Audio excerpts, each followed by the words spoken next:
And a very good morning to you, Grenada, and the rest of the world.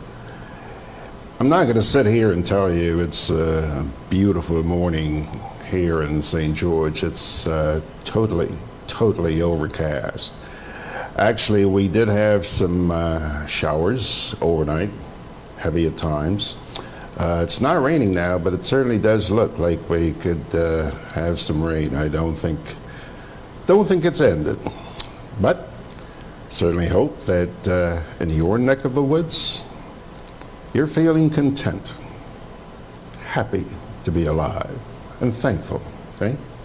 Yeah. Today happens to be the 15th day. Hey, middle of the month of March. That means we have, what, 9 months and 2 weeks to go in this year. And I certainly do hope that things start looking up. I know that right now everybody's a little bit antsy. I was running around town yesterday and noticed, boy, a lot of activity.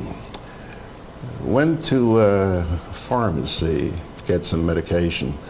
Nothing to do with Corona, by the way. And I was just amazed. We're talking about Grenada pharmacies down there. First of all, the place was jam-packed, and there was actually a lineup outside to get in. They had somebody outside sort of directing traffic, if you will. Somebody came out, somebody went in, out, yeah. And then I moved on to Foodland, and that was crowded.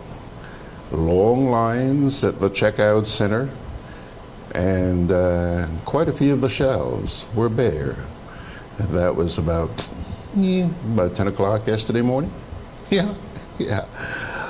Boy, I would imagine that they had done some restocking the night before, and maybe before midday they had to do some more restocking.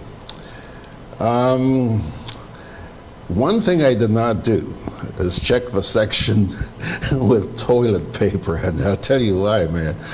I'm chuckling at this, but it's really not funny. There have been so many videos making the rounds on social media about the shortages of toilet paper. Not just videos, but excuse me, pictures as well. One in particular caught my attention on the way home yesterday, and that was a picture of a toilet paper dispenser, but you didn't find toilet paper on it. What you found were fig leaves. Yeah. Even under these circumstances, we still do have our sense of humor, and I hope that we'll maintain that throughout this ordeal. All right? Let's be thankful. We're blessed. A little later on, you'll see that some people are speaking out in ways which the average man on the street may not appreciate, but they're venting, and they have a right to get things off their chest, just like you and I do. Sometimes you don't always agree with what they have to say, but they too have the right, as long as it's accurate and not intended to hurt anyone, not malintended, okay? All right. I'm going to be reading from this side this morning. Let's take a look at the rundown. As always, we begin with a reading from the Holy Scriptures. And I hope that this will bring a little solace to your heart. The editorial this morning from the New Today is the one that was published on Friday, a couple of days ago. And it's captioned, Lawlessness. What's that about? Hang on. I'll read it for you in just a wee bit. Now, as far as our features are concerned, I only have 3 listed there, but there are some other videos that I want to share with you as well. The first thing on the rundown this morning is another award for Mount Pure mineral water. This lady's been with us before, actually, quite recently, actually. But she's back today to tell us about yet another award that they picked up. I'll tell you, she has had her growing pains a lot. But I have a great admiration for this lady because despite it all, she hangs in there, sticks to it. Stick-to-itiveness, I think, is the way some people describe it. Rolanda McQueen, she is the owner and chief executive officer of Mount Pure. She's going to be with us this morning. Then, oh boy, the much talked about address to the nation. My Prime Minister Mitchell on Friday. Yeah? Prime Minister Mitchell delivered an address just a little after 1 o'clock on Friday afternoon, in which he made some profound announcements. I think it caught a number of us off guard. I say us because I was caught off guard. You know, usually when the Prime Minister is going to address the nation, the Government Information Office, Government Information Service, they send out a news release a few days in advance saying, you know, PM is going to be talking about so-and-so on so-and-so day at so-and-so time. Well, this one didn't come until Friday morning. I think it must have been about between 10 and 11 o'clock I got that release saying that the PM is going to be speaking at 12:30.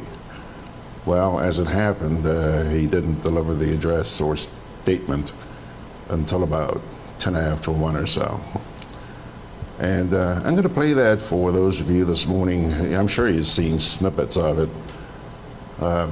in the news on various news outlets.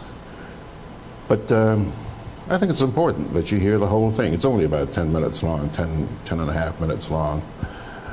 So we're going to run that by you this morning. That's the second feature. And then we're going to have a bit of a discussion. By the way, I should mention that I actually have 3 people coming in here this morning. The first one is Rolanda. She's going to be sitting here in just a wee bit. And the other 2 are none other than Mr. Allan Bierzynski and Mr. Brian Pitt. I don't think they're coming here to talk Corona. I think they're coming here to talk Grenlec. Both of these 2 gentlemen they've been keeping a very close watch on what's happening with Grenlec. And I think that despite the obsession which most Grenadians have right now with COVID-19, I think it's important that we keep an eye on what's happening with Grenlec. It's not a pretty picture. Not a pretty picture. And this has been going on for years. I mean, this is not something that just got started.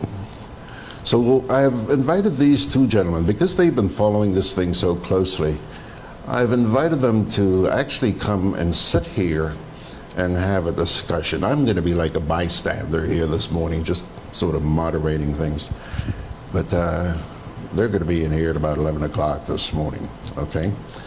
So essentially, that is your rundown. Oh, yeah, I should also mention, I started talking about it a minute ago. I said that, you know, there are people with voices which you may not necessarily agree with. but they have a right to be heard. They have a right to be heard. And I'm going to play you two voices this morning. One, Venezuelan President Maduro. He's talking about the COVID situation and a lot about Cuba. You'll have to wait and find out what that's all about. And the other one is someone from the Rastafarian sect. You know, he's wondering what all this brouhaha about COVID is all about. And he puts a few points on the table. Now, while you may not agree with him, I can tell you, I know some of you are going to just look at him, see that he's a Rastafarian, and say, hey, what does he know? Bad approach, bad approach. Listen to what this man has to say. Listen, I implore you, okay? We're also going to play some pieces which have hit the airwaves and social media pertaining to the virus. You're also going to see a scene from yesterday morning down at the Maurice Bishop International Airport. Many of you are aware by now that the students have been leaving en masse. And somebody sent me a video which I'd like to share with you this morning, which will show you the commotion. It's a very short video, it's only about a minute and 10 seconds, which shows you the commotion down at the International Airport yesterday. Yeah, people are getting out of this place. I'll tell you one thing that concerned me. A couple of nights ago, I actually received a phone call from a cousin of mine in New Jersey who said that she'd heard that St. George's University closed down. Well, to the best of my knowledge, that is not true. The university is not closed, at least as far, unless this has happened since the last time I checked yesterday. But the university is not closed down, but they're trying to reduce the population down at SGU because, you know, you keep hearing in the international media that you need to, oh boy, what's the term they're using? In short, they're asking you to maintain a safe distance from people you suspect might have the virus. And so they've got thousands of students down at SGU. And if the population there was thinned out a little bit, it would be a little bit easier to deal with this whole thing. So they have told the students who would like to leave or who can afford to leave to please, you know, vacate. So let's cut the rumor mill about the university closed down, because I saw a release from the SGU which clearly mentioned that there will be classes that are being conducted down there. So let's just cut the baloney, if you will. Okay, let's take our first little break right now, and we'll come back with this week's edition of The Buzz, which includes a reading from the Holy Scriptures. And yes, a little angel has chimed in, and I'm going to be reading her little piece in just a wee bit, okay? So that essentially is your rundown on this Sunday morning. It's going to be a busy morning between now and noon, and let's hope we end on time today. Okay, break time. COVID-19 spreads from person to person through the droplets that are produced when someone coughs or sneezes, which makes it easy to spread between people in close contact. Now let's get prepared to stay healthy. To reduce your chance of catching or spreading COVID-19, practice these simple everyday preventative measures. Droplets can also land on surfaces, so ensure that you wash your hands frequently for a minimum of 20 seconds or sing the happy birthday song twice. Avoid touching your face, especially your eyes, nose, and mouth.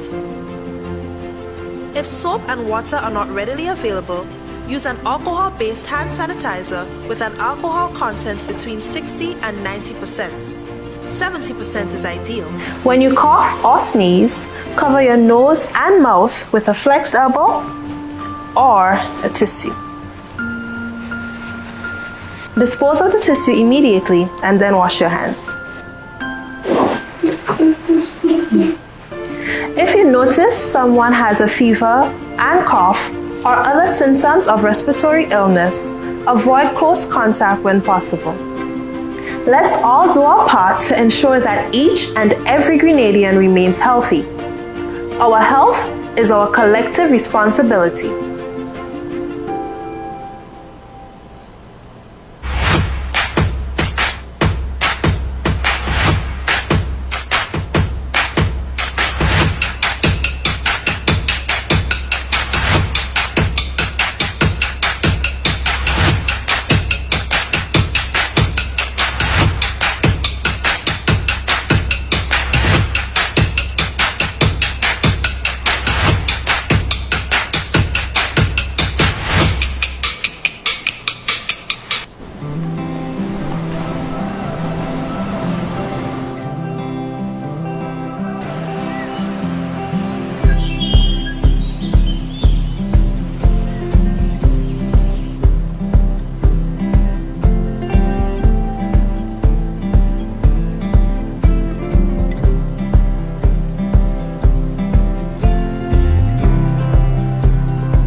Yeah, that just about sums it up. Grenada has something for just about everyone, except those who may be on the prowl looking for the coronavirus, eh?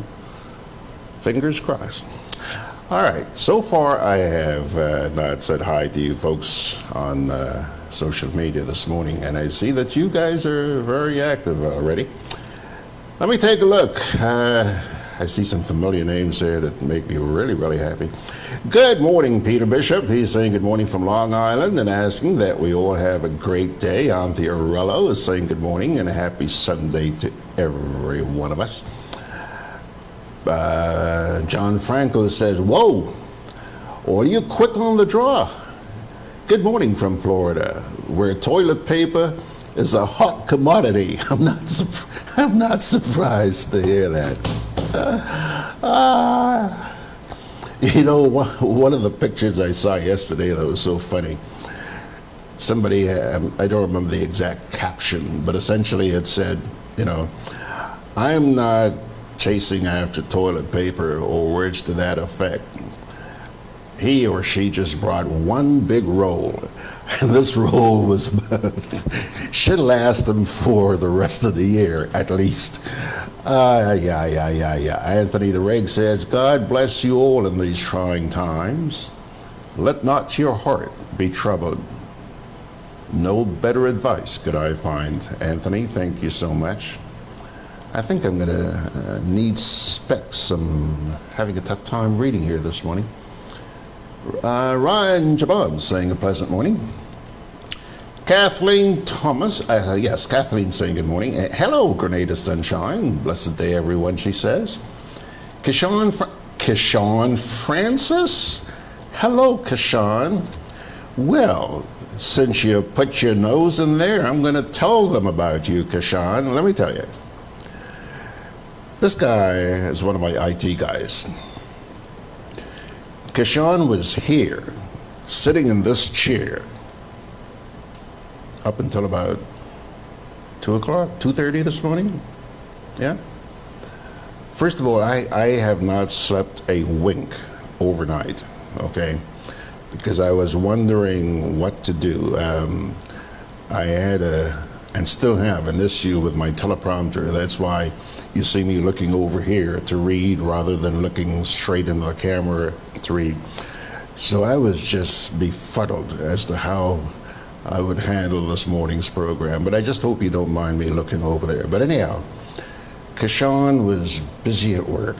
This guy just busted his chops, making sure that we were able to bring you this broadcast this morning. And Kashawn, I want to say thank you, thank you, thank you. You're appreciated. Anybody looking for a good IT guy? Kashawn. How do you reach him? Come through me. Okay? And then he goes on to say it's raining in Grenville. Well, okay. Just a matter of time before we get it down here, I would imagine. John Franco says in Florida, it's dry this morning. Well, good for you. Right now it's dry, but Kashawn will tell you, while we were working last night, boy, it was raining down here. TF is on the road again. This morning he's in Arkansas, and it's raining in Arkansas. So listen, man, it's raining all over the world this morning. Wash away that virus. Hello, Margaret. She says, good morning, everyone. Happy Sunday, and be safe. Yes, Mags, we'll take your advice best we can. Gloria Hobbins. Hello, Gloria. She says, Grandma's favorite, Psalm 91. Okay. Gloria, I'm not going to be able to get to reading Psalm 91 this morning, but I'll tell you one thing, and I'm not saying that just because you posted, but Psalm 91 is an incredible psalm. It's also one of my favorites. That and Psalm 37. You go check that out. Okay. Peter Bishop says, George, nice to see a timer on the screen. Yeah, there's a little timer up there. We thought we'd add that. That's just one of the things we're going to be bringing you henceforth. Penny Crowley says, good morning all from a cold but sunny Canada. Our government is urging all our citizens to head home while they can and before more borders close. Stay safe and healthy, everyone. Say hi to Fox for me, Penny. It's your little grandson. John Wells saying good morning from Montreal. Nice day. Blessings to you too, John. Denudation of toilet paper supplies in Grenada too? So asks Ryan. Yes, Ryan. Michael Alexander says, good morning, George and class. Happy Sunday to everyone with God's blessings. Looking forward to a great time together. You know, although even under these circumstances, which aren't very pleasant circumstances, I am looking forward to this morning. Always nice, you know, to hang out with you guys, man. Where is it? Wendy Ann Farry Simon is saying, listening. Good morning, Gigi. Good morning, Wendy Ann. Kipling's also saying howdy to you guys. And Dennis Perkins says, good morning, George and class, from a dull London. Christine and Dennis. And in brackets he puts, should have stayed in Carriacou. You should have. Take that. Margaret says, social. Thanks, Mags. What the heck would I do without Margaret? I was trying to figure out the words a little while ago to describe what they're suggesting, what the authorities are suggesting, you know, that we stay a certain distance. Margaret says here, it's called social distancing. Carry a little yardstick with you. Stay away from people. Yeah. And Anthony Rondell Joseph is saying the same thing. Thanks, guys. Thank you. Ryan says it's difficult to do when supplies run low. Yeah. Yesterday on the bus coming home, the bus conductor he had a bandana, which he turned into a mask, green bandana. And there was also a lady sitting next to him, and she was like, and I thought, could you imagine if somebody would have sneeze or a cough on that bus, everybody would be jumping out. It's not funny, but yeah, it's funny. Harry Gibson's there this morning. Anthea says, here too in Georgia, I haven't caught the bug because I normally keep extra what? Toilet paper? I don't know. Tony Ben's with us this morning. Simon McVeigh, Anthony DeRiggs, Arthur Langine. Arthur says, happy Sunday, Brother George and family.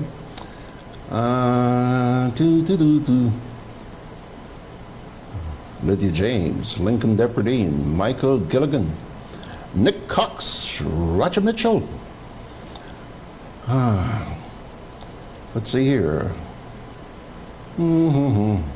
Jude Cruikshank, Roger Mitchell is saying, good morning, George and class. Good morning from Toronto. Hey, say hi to everybody in my old stomping ground, Roger. Claude Putner is there. Grenada Wine. Grenada Wine, I bet a lot of people on the forum right now would like to meet you. Claude Putner says, good morning, Mr. Grant. I tell you, stop calling me, Mr. Grant. Lydia James says, good morning from sunny but cold Toronto. Okay. Carlene Vesper is there. Oswald Darbo is there. Good to see you guys. Carlene says, by the way, good morning, George and class. And Oswald says, good morning. And TF says, the good of social media is showing its face. Some churches are conducting service online. Yeah. I spoke with a minister yesterday from the Alliance of Evangelical Churches, Pastor Marcus Christopher, and you'll be seeing that interview this morning, tell you what the churches are doing. Oswald is replying to TF. He says, yes, you can catch the Catholic Sunday Mass on YouTube. Hey. This virus is going to change a lot of things, a lot of the ways in which we live, believe me. Gene Pascal is there, and so is Eric Stone. All right, where's my stuff here now? Let's get to the buzz.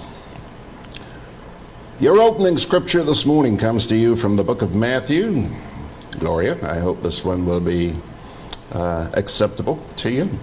Matthew 23, verses 1 to 12 says, Jesus spoke to the crowds and to his disciples, saying, the scribes and Pharisees have taken their seat on the chair of Moses.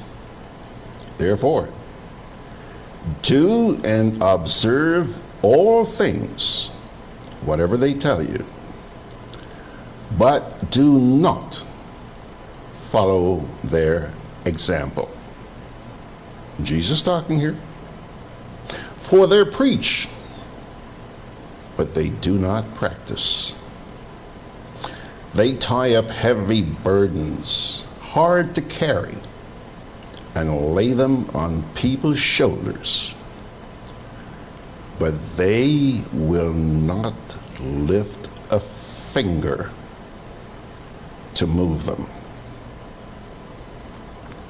All of their works are performed just to be seen. They widen their phylacteries and lengthen their tassels. They love places of honor at banquets, seats of honor in the synagogues, greetings in the marketplace, and the salutation, Rabbi. As for you, do not be called Rabbi. You have but one teacher, and you are all brothers. Call no one on earth your father. You have but one Father in heaven. Do not be called master. You have but one master, the Christ. The greatest among you must be your servant. Whoever exalts himself will be humbled, but whoever humbles himself will be exalted. Where have you heard that before? Matthew 23, verses 1 to 12. And then we turn to Little Angel. And here's what Little Angel has to say this week. It's a little piece she captioned, Caribbean Leaders. On March 11, 2020, at least 5 Caribbean leaders visited Guyana in an effort to resolve an election crisis in that country, where the 2 main political parties claimed victory after the March 2nd elections. Visiting Guyana when there was nothing that these 5 leaders could have done to resolve the current crisis was amazing. Even more amazing was the claim that these leaders were committed to working with the people of Guyana for free and fair elections and a transparent election process. Caribbean nationals who know better will not be convinced that this was a genuine move by these 5 leaders, because at least 3 of them cannot boast of free, fair, and transparent elections in their respective islands. In Grenada, discrepancies were identified and there were concerns leading up to, during, and after the March 13th general elections. Today, 2 years later, Grenadians continue to say that the elections were unfair. St. Vincent and the Grenadines' 2015 election results ended up in a law court, and a call for election reform, which was refused before the December 2019 polls in Dominica resulted in protest action. The question is, where did these 3 leaders in particular obtain the moral authority to visit and insist on free, fair, and transparent elections in Guyana? Visiting Guyana to do nothing was a waste of time and scarce resources. But making that visit when the islands from which these leaders took off continued to be threatened by a global pandemic was even worse. Choosing to visit Guyana on March 11th, on the same day the World Health Organization declared COVID-19 a pandemic, also demonstrated that Caribbean leaders must learn to put their priorities right. It also showed that they were prepared to risk their lives with the spread of COVID-19, are not interested in the well-being of their people at home, and are willing and prepared to make themselves readily available for overseas business that should be left and could only be left for the people of Guyana to resolve. After the visit, it was difficult to listen what the Honorable Mia Motley had to say. She said that there was too much at stake for the people of Guyana, as though suddenly Guyanese were the only Caribbean nationals who had something at stake. The quality of life in the rest of the region is consistently at stake. People continue to experience poverty, hardships, unfair treatment, disrespect, broken systems, and election turmoil.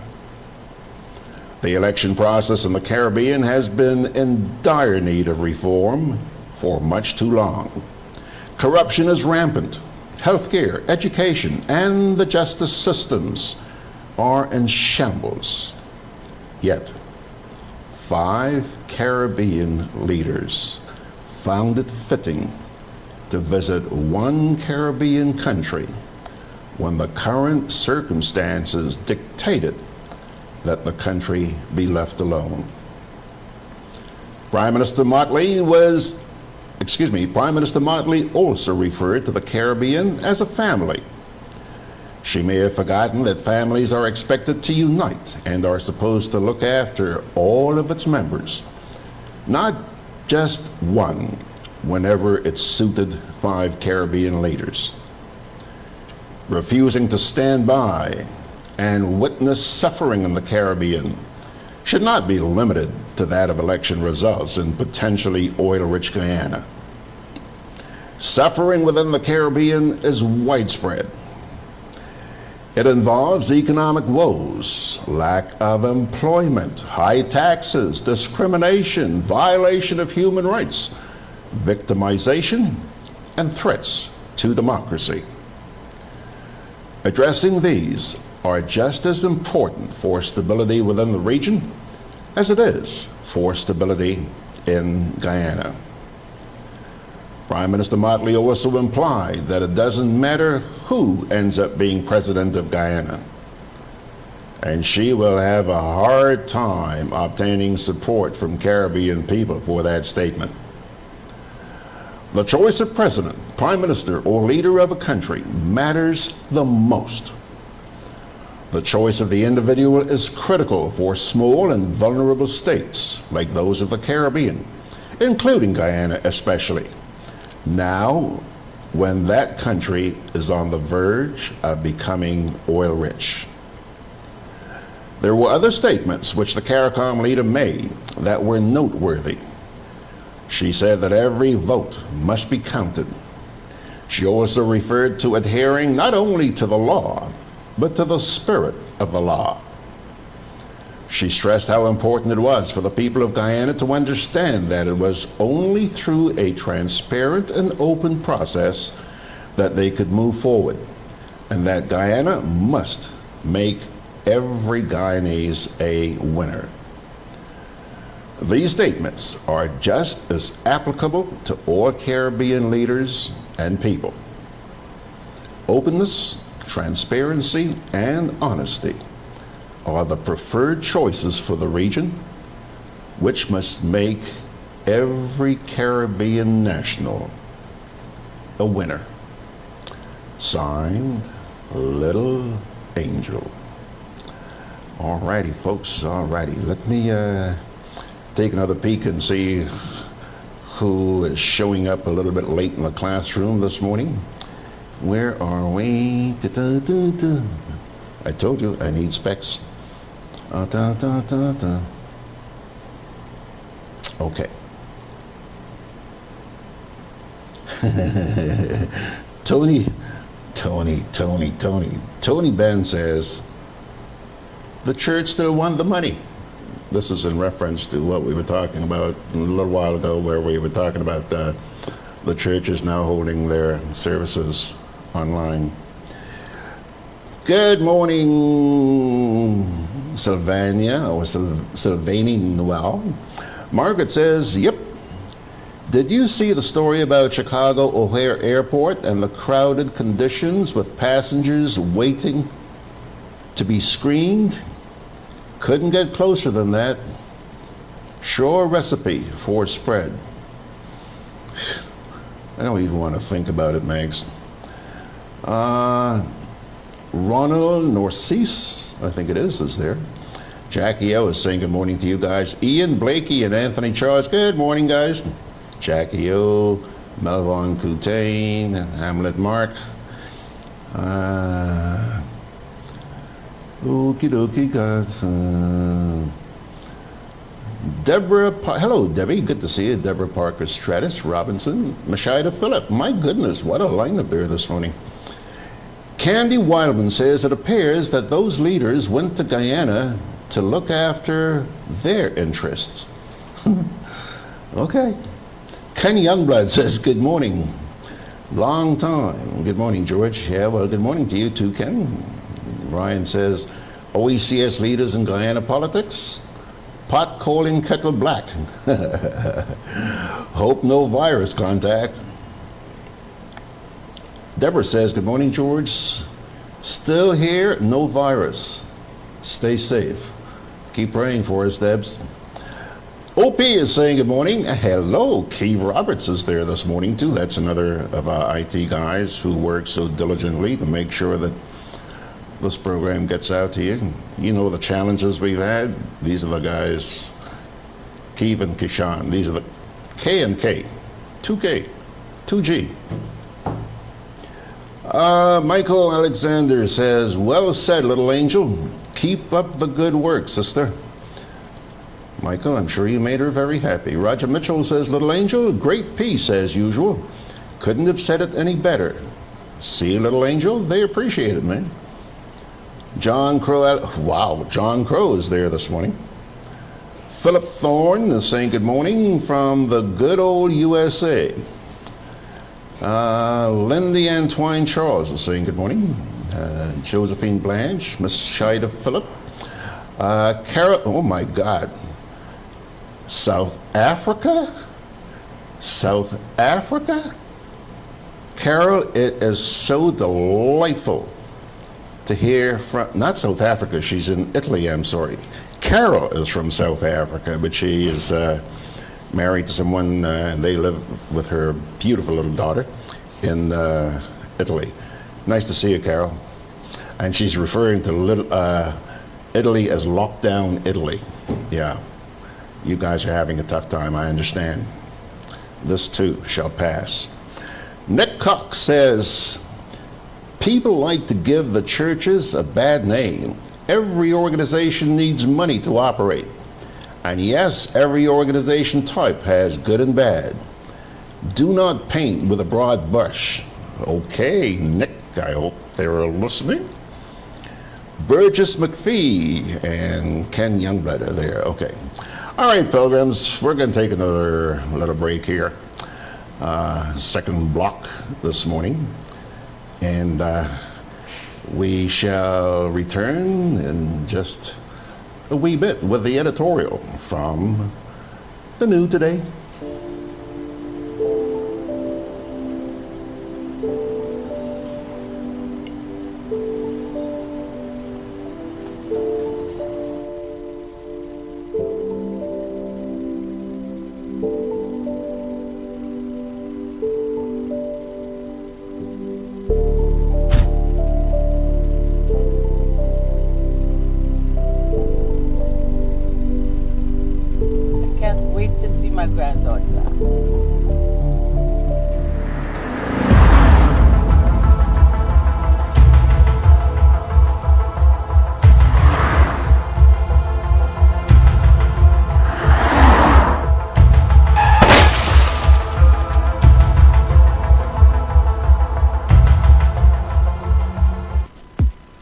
Calling all vehicle owners, inspection and licensing continues, and at Hubbard's we want you to be ready. From February 16th to March 31st, registration numbers 2,501 to 5,000 with single registration letter, or registration numbers 251 to 500 with plural registration letters will receive 11% off new torque tires and PowerMax batteries. Don't get caught unprepared. Visit us today at the Motor Department in Mount Gay or the Tire Bay in Grand Anse near to the building supplies.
Alrighty, folks, it's 14 minutes away from the hour, and right now here comes the editorial from Friday's edition of The New Today. It is captioned, Lawlessness.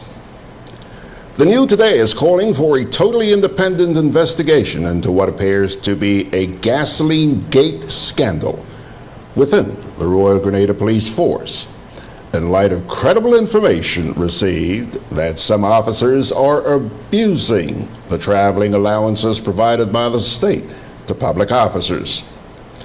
In last week's issue, the newspaper published a damning letter from a member of the RGPF in which she indicated that some senior police officers continue to use government vehicles even if they receive traveling allowances.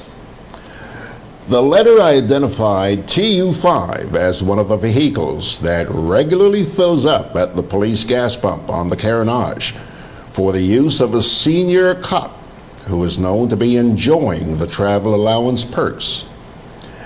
It should not be difficult to identify those officers who are abusing the system by getting involved in this alleged act of wrongdoing, as all vehicles that receive free gas from the police are logged in a book at Central Police Station on the Carnage.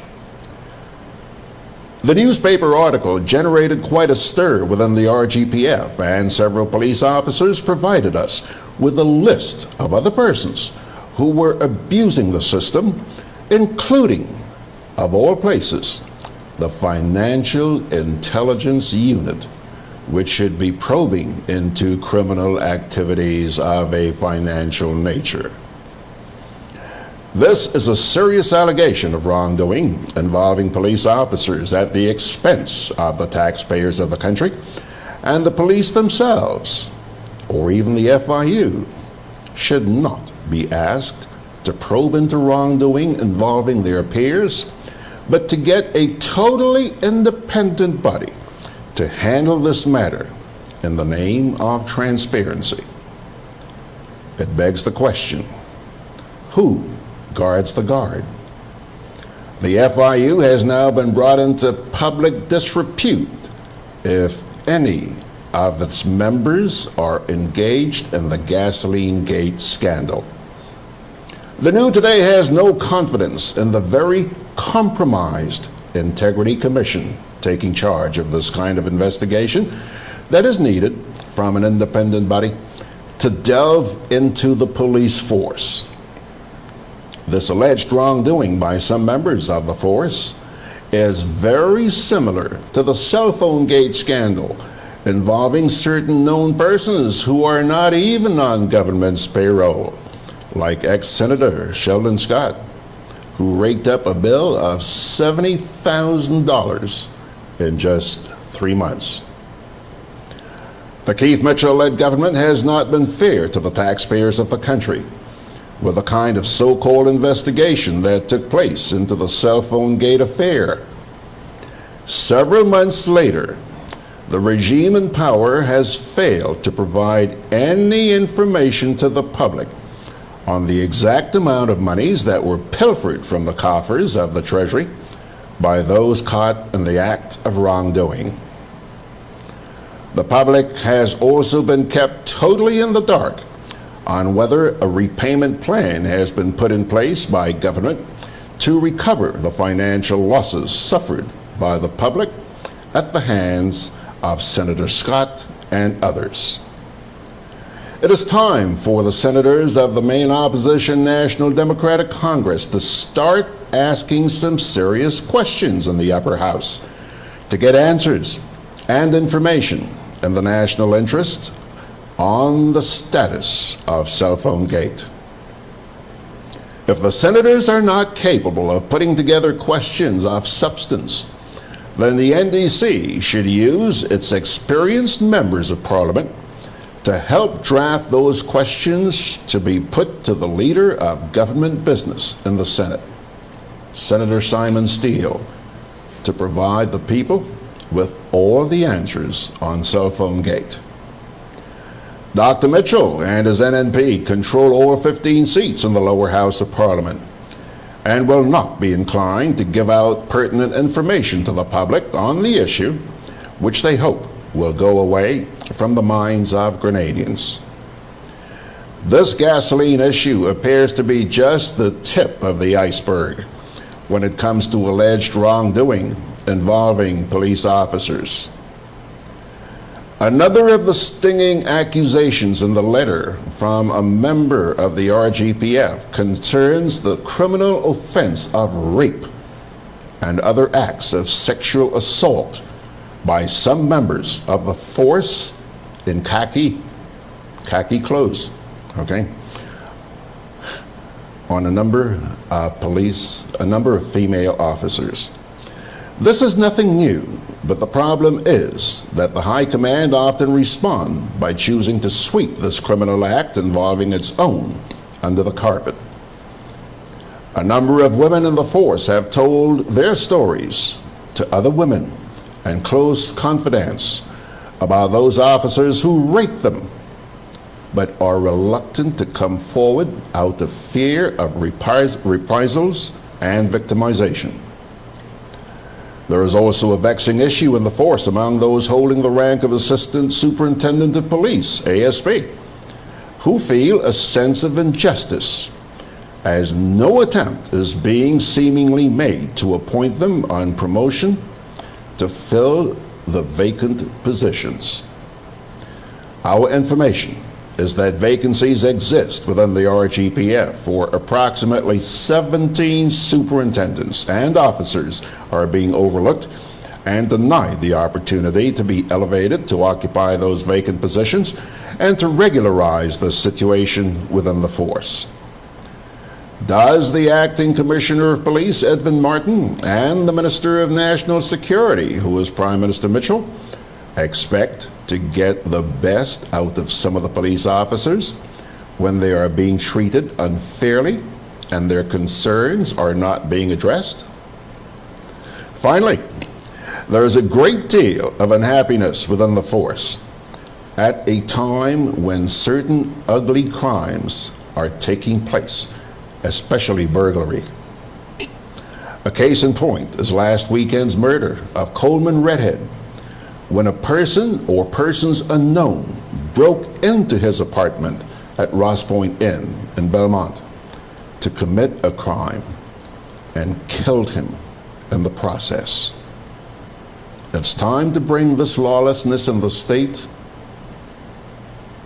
and now involving the very police force, under control. Pilgrims, that was your editorial, which appeared in Friday's edition of the New Today. Okay, just to put your minds at ease, I'm gonna let you take a quick peek. See that lady sitting there, all in red? Look at that lady. Look at her, and look at the fingernails, man. Wow. That is Rolanda McQueen, the CEO of Mount Pure. And we're going to take a little break and come on back with her in just a wee bit. Juve chocolates, cocoa nibs, and cocoa balls from Diamond Estate Grenada are now available at Amazon.com, Amazon.ca, Amazon.co.uk, and GrenadaMarket.com. Try the sensational touch of nutmeg and a touch of ginger chocolates, 75% dark and rich, 100% pure cocoa, and their 60% dark and sweet chocolate bars today. Amazon Prime members enjoy free shipping on these orders in the USA, Canada, and Europe. GrenadaMarket.com. When you can't come to the island, the products of the island will come to you. Grenada, 1795. One man with a sense of destiny. Tonight we stand our ground. Tonight we stand on the side of history. 14,000 slaves with a dream and a promise. Julian Fedor, a Heritage Theatre production, written and directed by Chris DeRiggs, 28th and 29th March, 4th and 5th April at the Trade Center. People was not made to live like this. It's like we have a cause. Julian Fedor, an action-packed historical drama. I see blood falling from the sky. swelling up them mountain river, flowing from Belvedere Hills. I see blood. 4 big nights of theater, the play the nation has been waiting to see, with Sam Ogilvy, Lisa Grappy James, Robert White, Dale Devine, and other top-of-the-line acting talents. Opening Saturday, 28th March. Get your tickets now.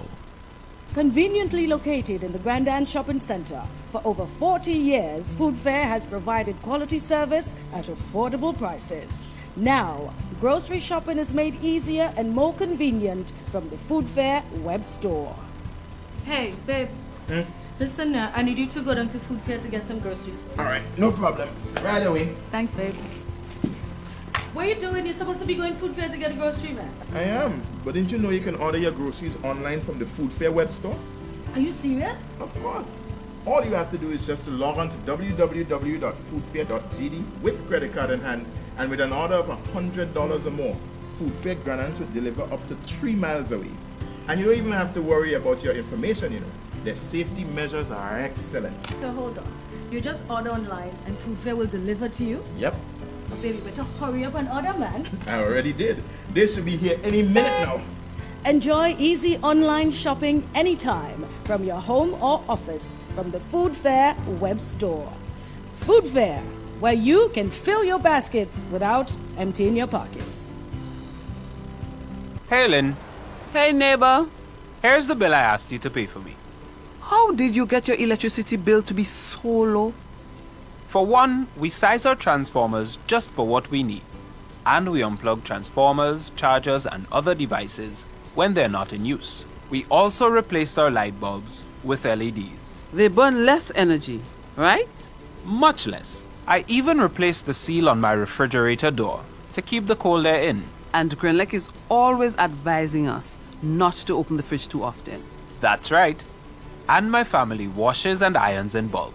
With fuel prices changing all the time, how do you know if it is working? We pay attention to the usage history table. Over time, our average usage has decreased.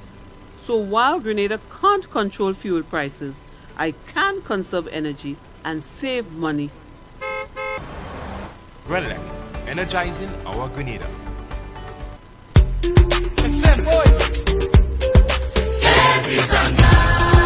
Wash your hands, big jam, then I take the whistle. Don't touch your face, don't go to the doctor, just call, then I take the whistle.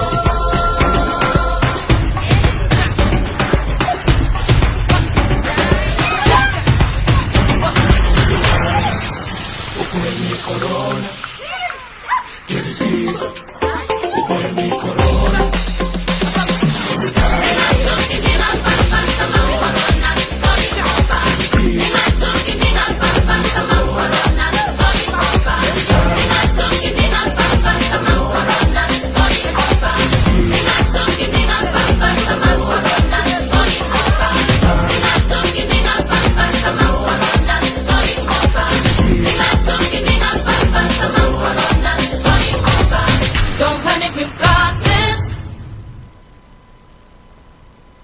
Alrighty, folks, just before I say good morning to Rolanda again, T.F. Richards here is talking about the editorial which I just read to you.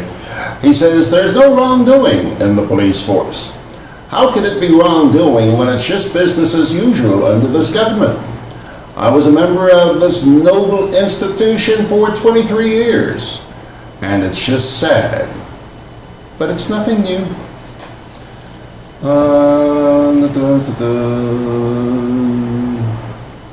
Jackie O says she wants to see her bracelet collection. Okay, Jackie O, hold on a sec. Girl, you got big eyes. I mean, in that flash of a second. Yeah, anyhow.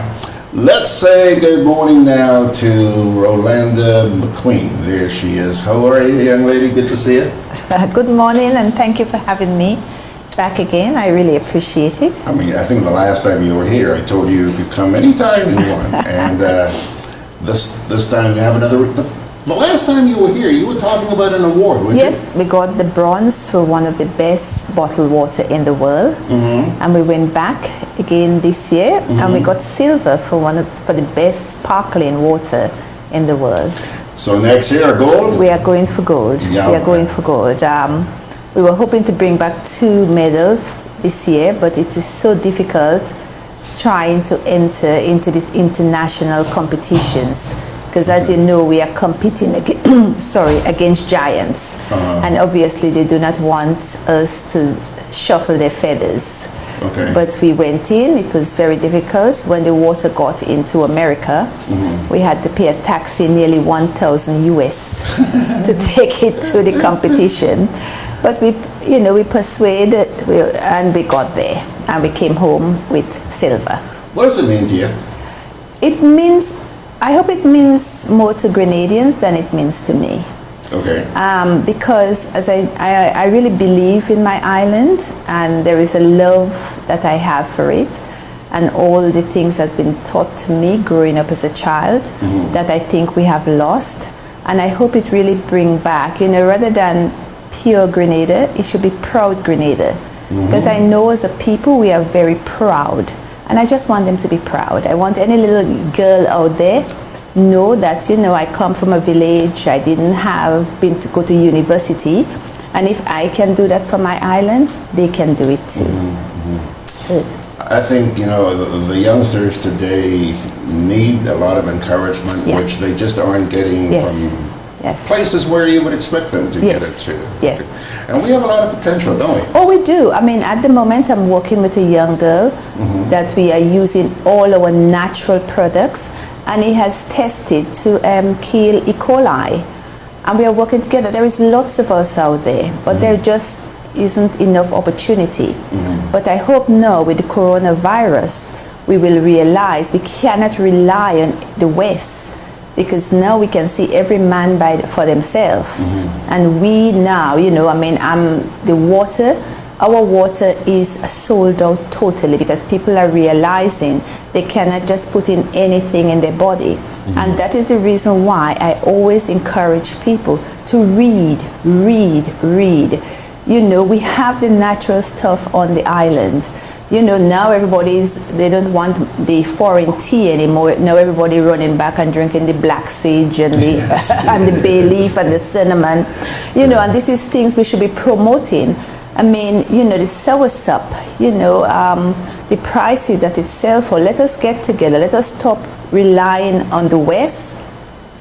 Let us stop waiting for the West to validate everything. When the water, we know if you go into the village, our grandparents, they will tell you about the water.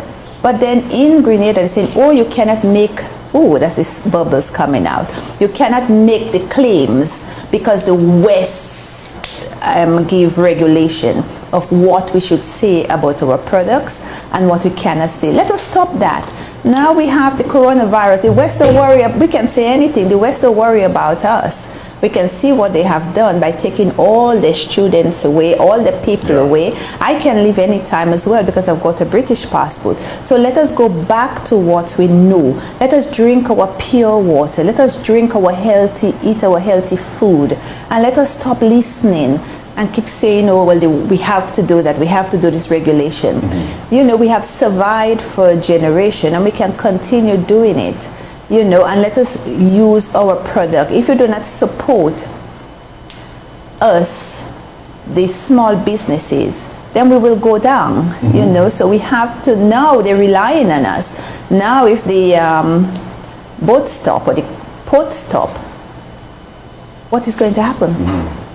Yeah, that's a grave concern. What is going to happen, All right, before you move any further, somebody was asking a little while ago, they wanted to see your bracelet. So just hold your bracelet up. Just hold on, folks. Hold on a sec, folks. Let's see that. Wow, look at that. Look at that. Look at that. Is that a Montpure brand? This is my friend from Kenya, from the Maasai tribe, sent it to me. And I love the Maasai jewelry. I even have my shoes as well. Hold that up again. Hold the shoe up again. Yeah. Woman's decked off this morning. And by the way, a number of people online here are saying congratulations to you this morning. Who were your competitors at this competition? We had competitors from New Zealand, France, America, all the powerful countries, you know, if they go onto the site, Berkeley Spring International Tasting Water, they would realize what Liquor Grenada was up against. And, you know, as I said before, we're bringing down our water still on donkey backs and going to stand up to punch with this heavy weight. Yeah. Because remember, water worth billions of dollars.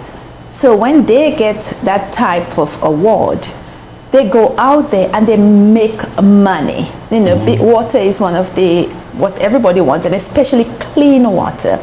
For years, I've spent over 35 years in England, and people there drink sewage water, recycled sewage water, and we have pure, untouched virgin water.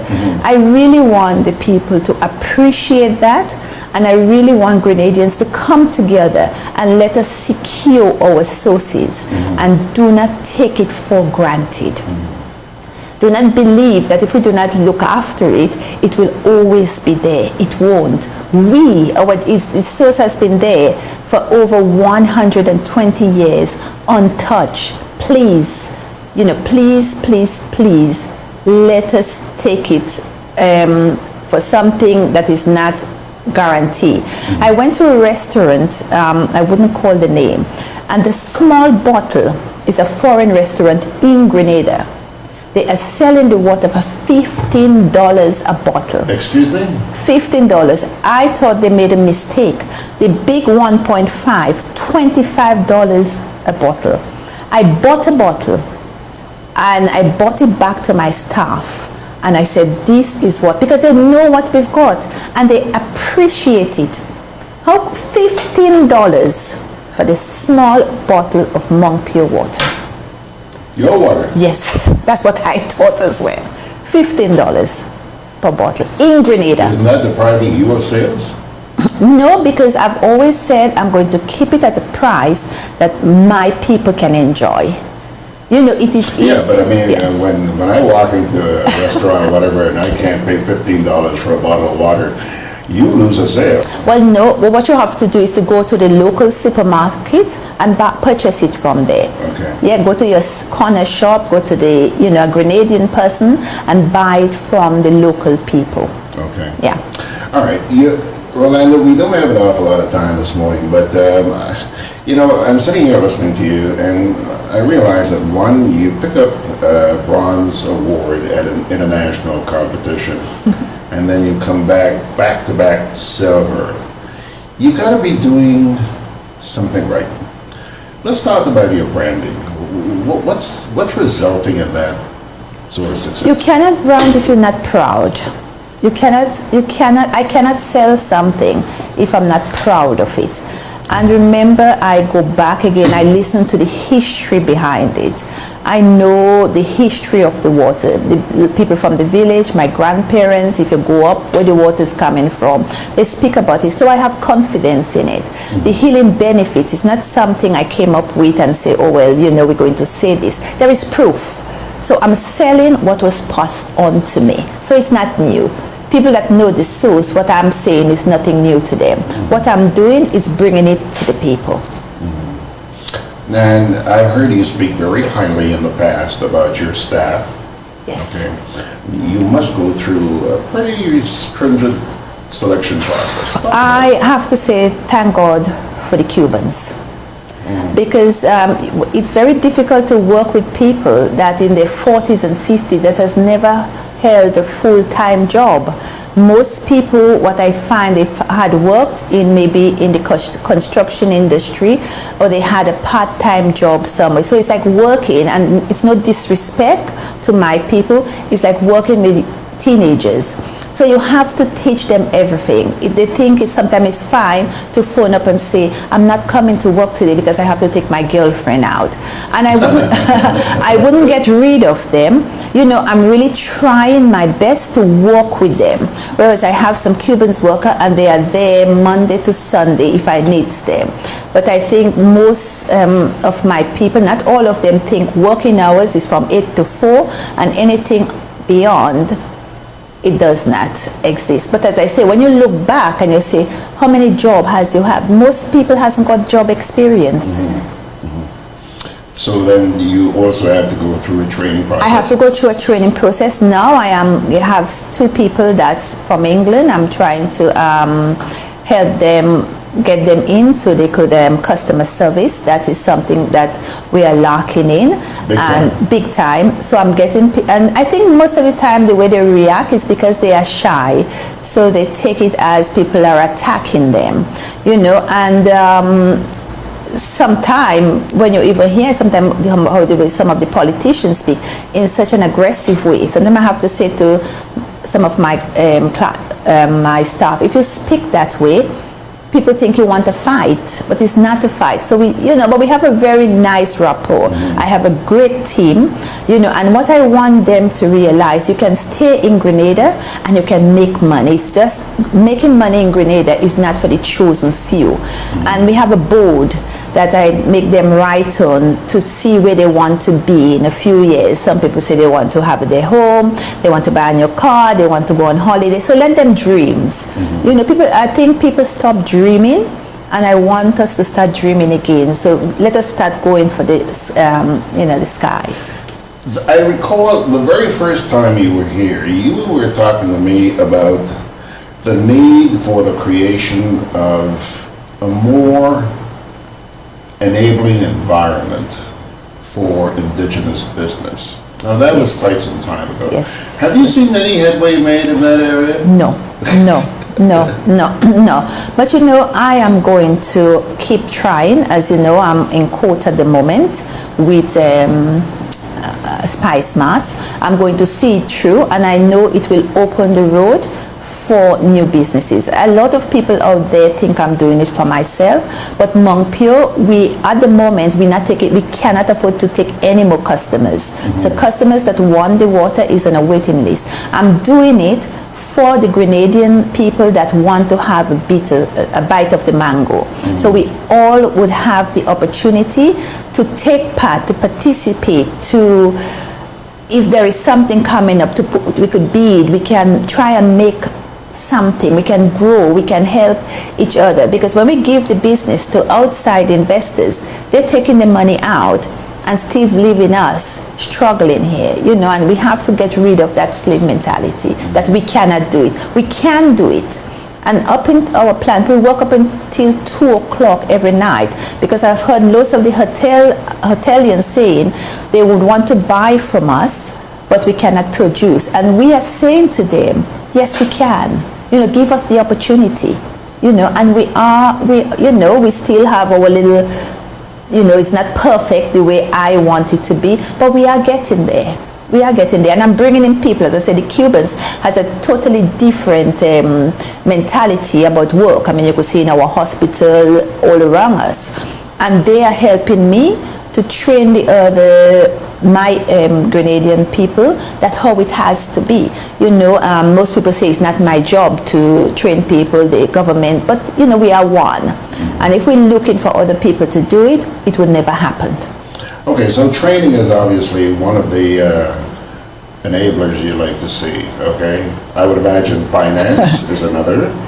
Yes, but thank God again, I do not have to rely on finance from outside, so I can speak. I guess lots of the people says to me, oh, Miss McQueen, you can speak because nobody's going to victimize you. So when I see something is wrong, and it's very expensive, I wish that the port, the government could give us a little bit more leeway and give us more concession and certain things, because as a small business it is really tough. But that's not going to make me stop. We just have to keep going. We haven't got the time to be friending up anyone and begging. We're going to see it through, because I believe in the product. We have interest from outside, but as I say, we want to make sure our people is fine first. So we are going to get there. It's easy for me to get a foreign investor in where we could go and bring more water from the source, but as I said, I'm not going to touch the source, and I am thinking about my island. My island is more than any money can. You can buy my island. You can buy me. And what about the regulatory environment? The regulatory environment. I don't worry about. No, I don't. All right. I don't even think about them. You were talking about your efforts to encourage your staff and give people something to pursue. Yes. Okay. And I heard about your disappointment that you just don't feel that the sort of accolades that you have received were really recognized. It makes me sad. If to be frank about it, it makes me sad. I think something like that, we should really celebrate it. We should have it. It's a big thing. I don't think people because I think the way people been educated here, they say water is water. They don't realize that water is life. And I wish I was recognized more, or the company, my staff. I think that would have given them that encouragement and it would make them feel more proud. But I've got thick skin. I don't worry about it, and I know they are proud about it because you could see the smile on their face. And I have my friend has a 5-year-old. When she heard we won silver, she was screaming at the top of her voice. So, I think if the smaller kids could understand, as I said, if you educate children, you don't have to educate the adults. So if the children are listening and they are excited, that's enough for me. Let me share some of the comments I'm seeing here on Facebook. Adria Alexander says, great, I agree. Thank you for appreciating all our efforts. We thank you for all your support to Cubans and any person who comes to you because you receive them with an open heart. God bless you, Miss Rolanda, and God bless Grenada. So says Adria Alexander. Roger Mitchell says, could a local invest in your business? If any investment, I will offer it to the staff first. But if I do need an investor in, it will be from local. But again, Montpelier does not belong to Rolanda McQueen, it belongs to Grenada. And hopefully sometime we may form a body that this water would always remain with Grenada. But Roger, what you can do is to join with us in preserving that source. Okay. Somebody named Ronnie Slinger says, I like that statement. You cannot brand if you are not proud. Do you remember saying that? Yes. Ryan DeBon says, keep Mount Pure Water Grenadian. Cuban workers are disciplined people, unlike Grenadian folk.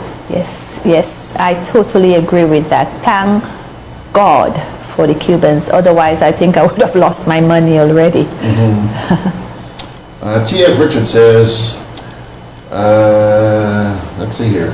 That's the story of local business. No help from government unless you're politically inclined. I think, I've got a big mouth, so if I see somebody is not doing something, I will speak up about it. That makes you a target, girl.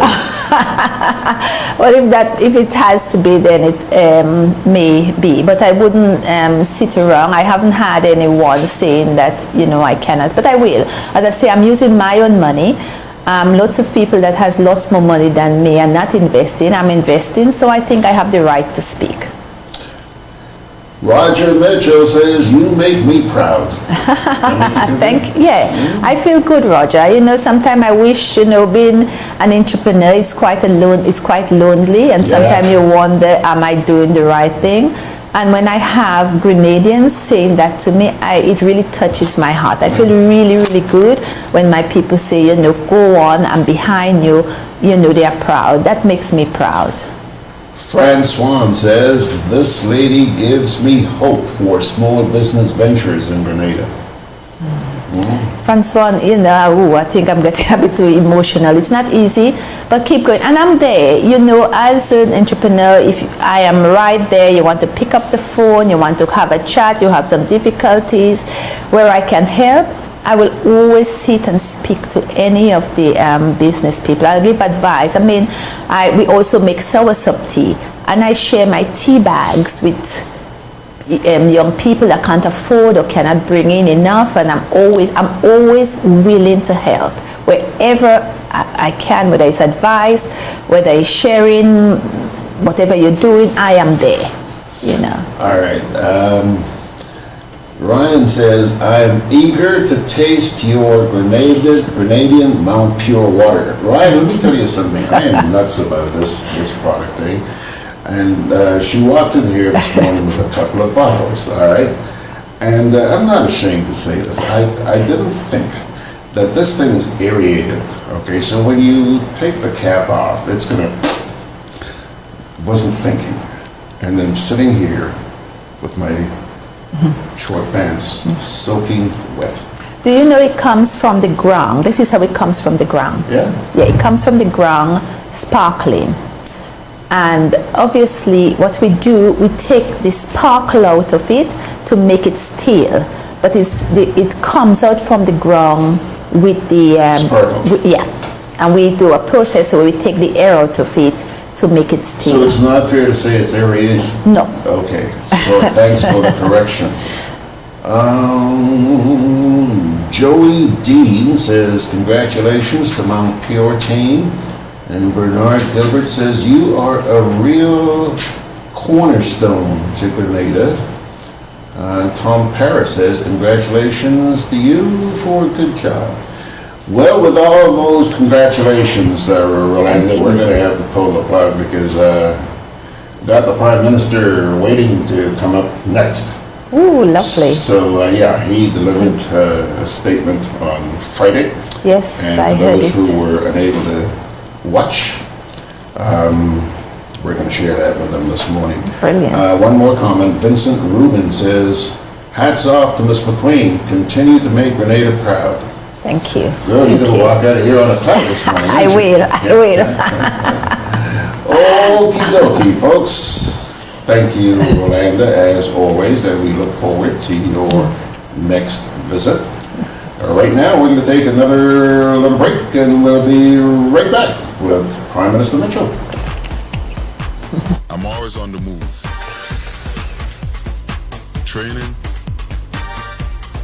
traveling, competing. So it's good to know I have Co-op Bank in the palm of my hand. Introducing e-banking, one of many customer convenience services from Grenada Cooperative Bank.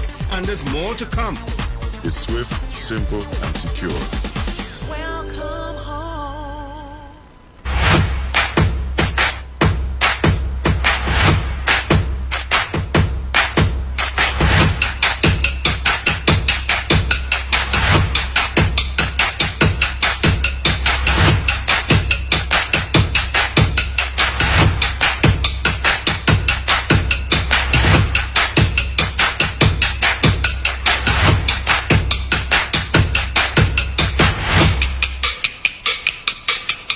Conveniently located in the Grandand Shopping Center, for over 40 years, Food Fair has provided quality service at affordable prices.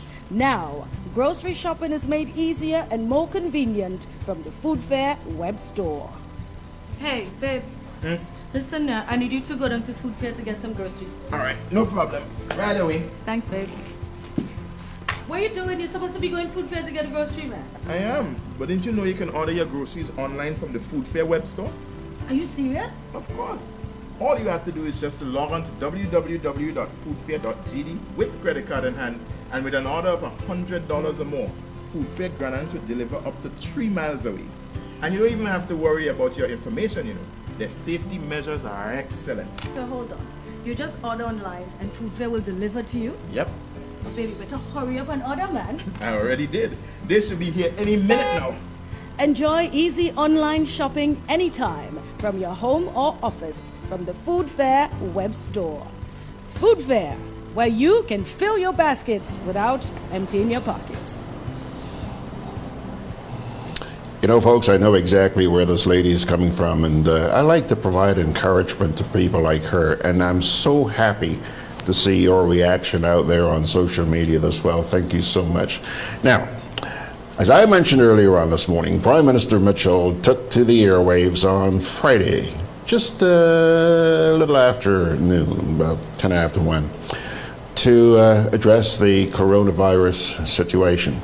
A lot of people were antsy that he might be coming to say, you know, the fact that he had been on earlier in the week with the post-cabinet briefing, they were thinking that maybe he's coming to say, well, the first case has been identified in Grenada. No, he was coming to say a number of other things.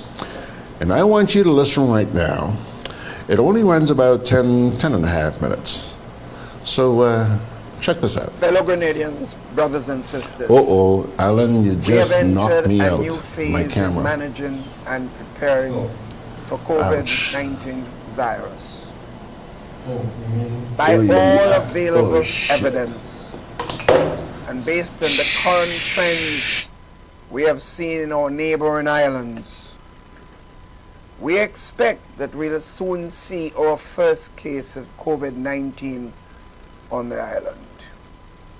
In those circumstances, therefore, and in order to safeguard our population against this pandemic and to contain this disease, the following measures will take effect on Monday, March 16th.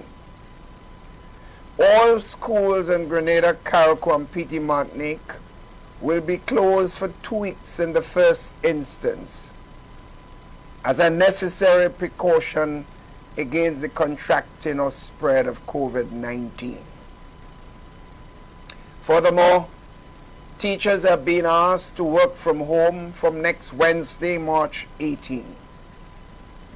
Educators and administrators are asked to report to schools on Monday and Tuesday, March 16th and 17th, to prepare all relevant materials needed to work remotely. Social distancing is a new term in the fight against COVID-19 virus.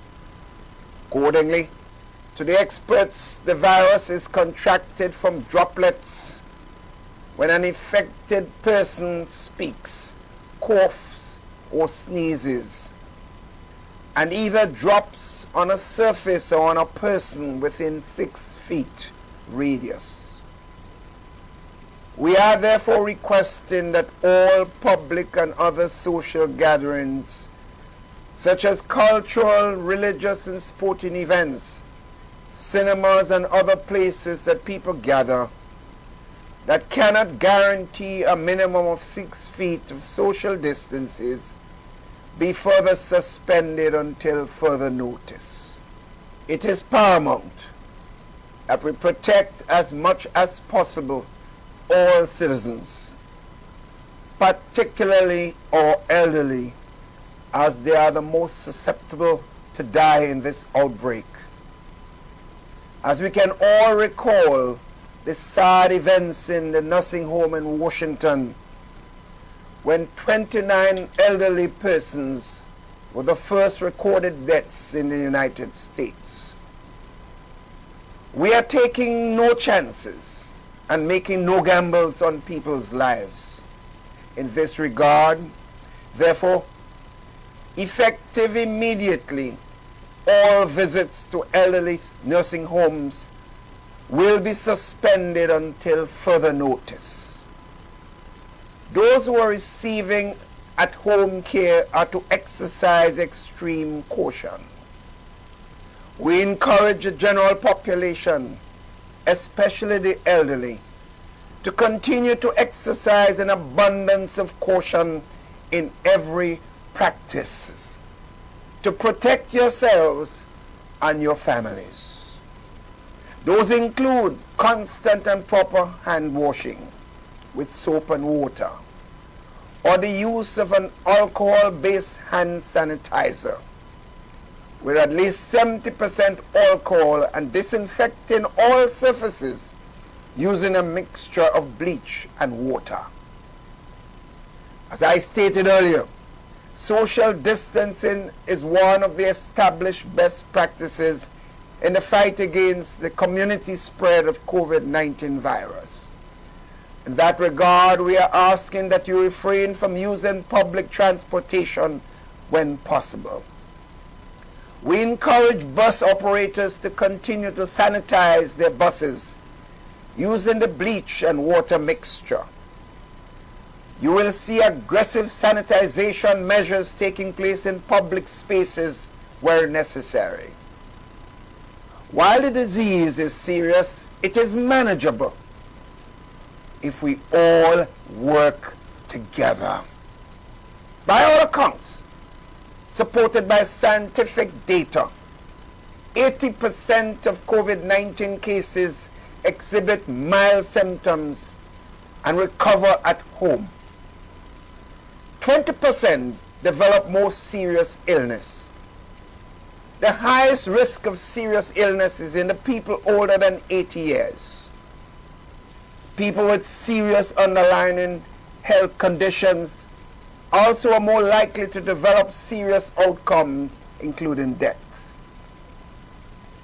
The people who are at greatest risk are those older and who also have serious long-term health conditions like diabetes, heart diseases, or lung diseases.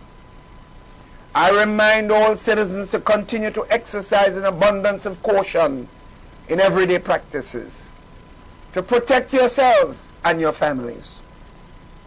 Abstain from touching your face, eyes, nose, and mouth with unclean hands. And adopt social distancing practices as much as possible. Sisters and brothers, fellow Grenadians, this is not the first time the world has been faced with a crisis of such proportion. Neither is it the first time that the state of Grenada has been faced with a national challenge. If we act responsibly, collectively, and early, we shall overcome this. We have overcome challenges before, and we'll do it again. Our resilience is best revealed when we work together on all fronts. We have always been our brother's keeper, and will continue to do so. Call up your neighbors, check on them. Most of all, take all individual precautions to guard against and prevent the spread of this virus. I thank the Ministry of Health, and in particular, the Minister and his team, and all those on the front lines, working to ensure that no effort is spared in the management of this disease.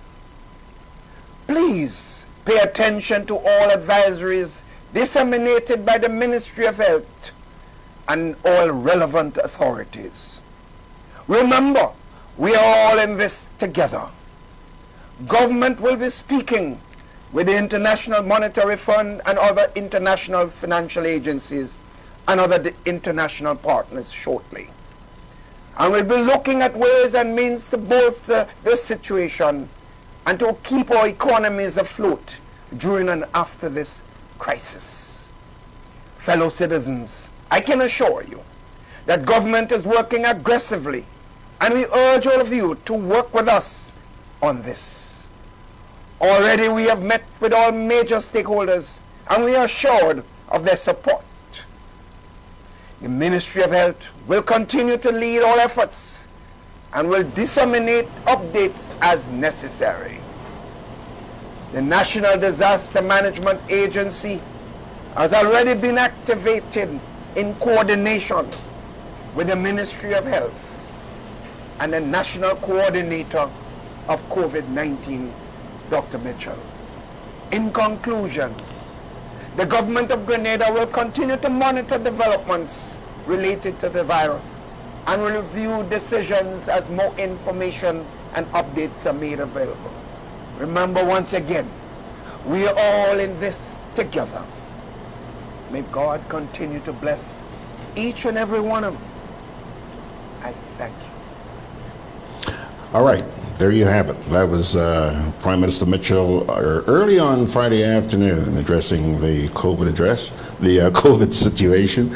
And I'm curious as to how the kids feel about this. I bet they're not going to complain about having some time off from school.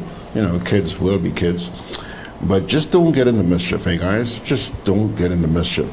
Only this morning I posted something on the GRENADABROADCAST.com website about e-learning. Apparently the government is making arrangements so that, you know, those of you who have your tablets or your laptops or whatever at home, you'll be able to continue pursuing your studies. Please take advantage of that opportunity. Now, let me take a little break here, and then we're going to come back with something very interesting that I want to share with you. Something that made Grenadians really, really uneasy this past week. COVID-19 spreads from person to person through the droplets that are produced when someone coughs or sneezes, which makes it easy to spread between people in close contact. Now let's get prepared to stay healthy. To reduce your chance of catching or spreading COVID-19, practice these simple everyday preventative measures. Droplets can also land on surfaces, so ensure that you wash your hands frequently for a minimum of 20 seconds or sing the happy birthday song twice. Avoid touching your face, especially your eyes, nose, and mouth. If soap and water are not readily available, use an alcohol-based hand sanitizer with an alcohol content between 60 and 90%. 70% is ideal. When you cough or sneeze, cover your nose and mouth with a flexed elbow or a tissue. Dispose of the tissue immediately and then wash your hands.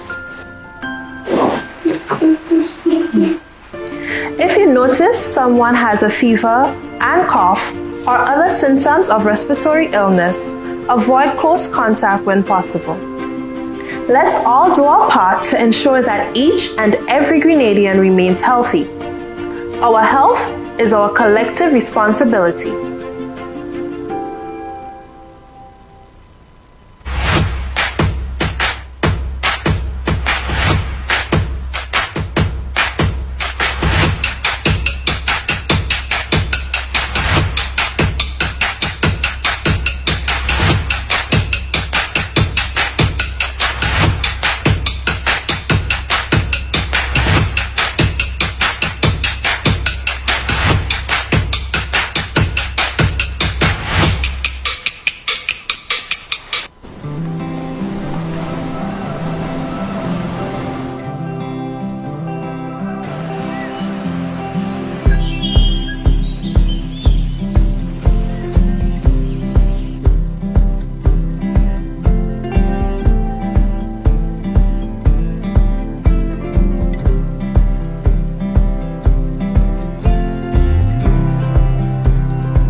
You know, I ain't gonna lie, I just love that piece of music, just love it. And the video production as well. Congratulations to whoever did that for the Grenada Tourism Authority. Pure Grenada, something for everyone. Just before I get to the next segment, let me turn around here, take a little look and see what you guys have been saying out there this morning. T.F. Richard says that would have been a good use of the promised tablets. But this government, Yeah, he's talking about the tablets that were promised to the youngsters a few years ago. And then we heard that the tablets would subsequently be arriving. COVID got here before the tablets. Charlestica Samuel says, what about those who are not fortunate enough to own those devices? Good question, but listen, I received this release and I posted it because, yes, I think it's a good idea, but I also understand that, hey, not every kid has a tablet or a laptop or even a desktop. So I understand, but I cannot answer your question, okay? I suggest that you may call the ministry on tomorrow morning. Ryan says the election's promise was to give free tablets. Yeah, to the kids. Well, yes, that's what we're talking about, Ryan. Hasn't happened. Anyhow, now, time to move on. I mentioned to you a little while ago, this made a lot of Grenadians uneasy. Sometime during the past week, you probably heard that apparently a passenger arrived here on, I think it was a British Airways flight, left England on the 29th, obviously got here on the 29th as well. And apparently that person spent 7 days here at the Radisson Beach Hotel down at Grand Anse, that's just across from Food Fair, and went on to St. Lucia. And as far as I know, it became St. Lucia's first coronavirus patient. Well, that stirred up quite a bit of a hullabaloo. And I think what sparked that hullabaloo was a video which got out there on social media, and people started adding up things. 1 and 1 is 99, if you know what I mean.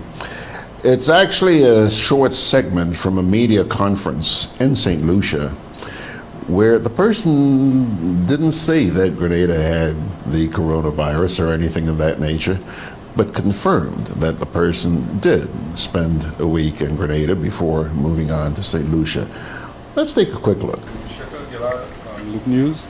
Can you detail the patient's travel history for us, and what airline did she travel? The patient traveled from the 29th of February from Gatwick to Grenada on British Airways. From Grenada, the patient spent 7 nights in Grenada and then traveled from Grenada to St. Lucia on the 7th of March on British Airways again.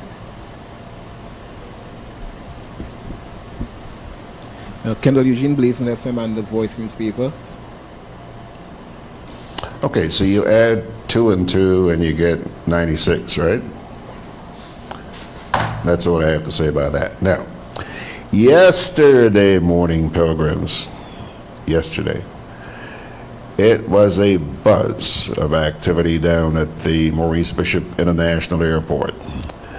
As I mentioned earlier on in the program this morning, the SGU has asked students, who are willing to exit stage left, head back home, just to try and alleviate or reduce the size of the population here at the university.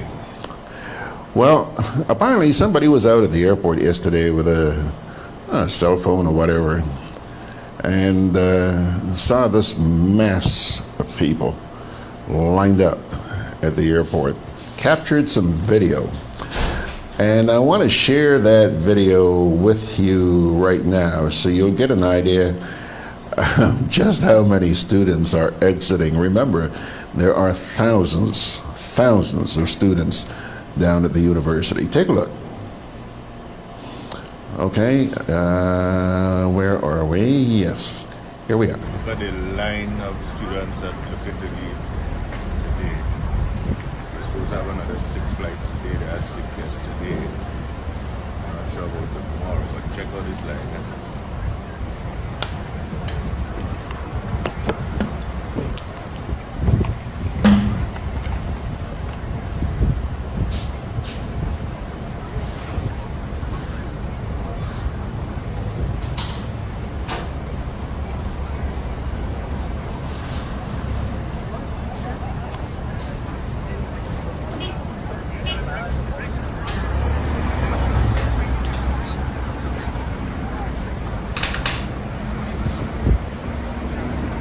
Gabel!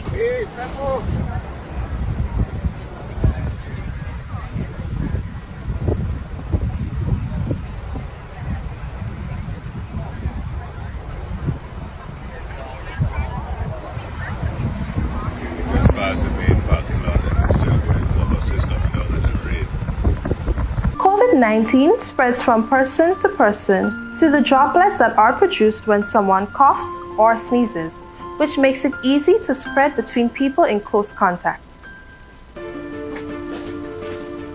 Now let's get prepared to stay healthy. To reduce your chance of catching or spreading COVID-19, practice these simple everyday preventative measures. Droplets can also land on surfaces, so ensure that you wash your hands frequently for a minimum of 20 seconds or sing the happy birthday song twice. Avoid touching your face, especially your eyes, nose, and mouth. If soap and water are not readily available, use an alcohol-based hand sanitizer with an alcohol content between 60 and 90%. 70% is ideal. When you cough or sneeze, cover your nose and mouth with a flexed elbow or a tissue. Dispose of the tissue immediately and then wash your hands. If you notice someone has a fever and cough or other symptoms of respiratory illness, avoid close contact when possible. Let's all do our part to ensure that each and every Grenadian remains healthy. Our health is our collective responsibility.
All right.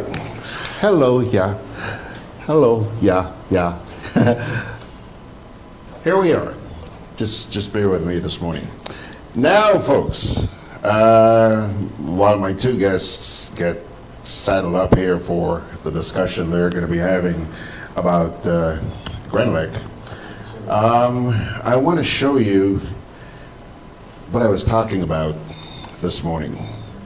I mentioned to you that, you know, there are people who may have things to say about this whole COVID issue that some of you, some of us may or may not agree with, may or may not like. But the bottom line is that I'm assuming democracy still prevails, and as far as I know, one of the things about democracy is that you do have the right to freedom of expression. Well, I want to play you two very short clips. One is by President Maduro of Venezuela. He has finally come out and expressed his views about the virus and really lauded Cuba for the help that they have provided to China, for example. Check this out. He aprobado todos los recursos necesarios, a pesar de las sanciones criminales, para que el país esté dotado de todos los tests y de todos los recursos que necesita para prevenir, proteger a nuestro país del coronavirus. Cuba va a la cabeza, a la vanguardia. Siempre Cuba va a la vanguardia con el interferón, una medicina creada con tecnología médica cubana.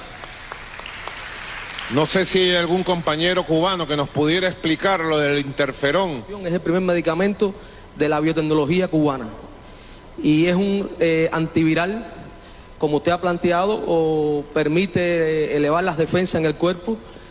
En China tenemos una planta y está entre los 10 medicamentos que el gobierno chino ha aprobado para el tratamiento a los pacientes enfermos de coronavirus. Se plantea que más de 3.500 pacientes han salvado su vida en China con este medicamento. Y como usted planteó, producto del convenio Cuba-Venezuela, ese medicamento lo tenemos aquí en la entidad Promet Bio. Hay más de 10.000 tratamientos en Venezuela para ponérselo a cualquier paciente que lo necesite. Y es producto al convenio Cuba-Venezuela, a la revolución en salud en Venezuela. Estamos blindándonos para atender este tema. Desde Venezuela felicitamos al presidente Xi Jinping. Le agradecemos todo el apoyo que nos está ofreciendo de manera preventiva a Venezuela. Agradecemos a China todo el apoyo en medicamentos, en tests o pruebas de diagnóstico. Gracias a la China, gracias. Fíjense ustedes, la China tiene ese caso, ese tema tan fuerte que lo han tenido y es capaz de brindar solidaridad y apoyo a otros pueblos del mundo.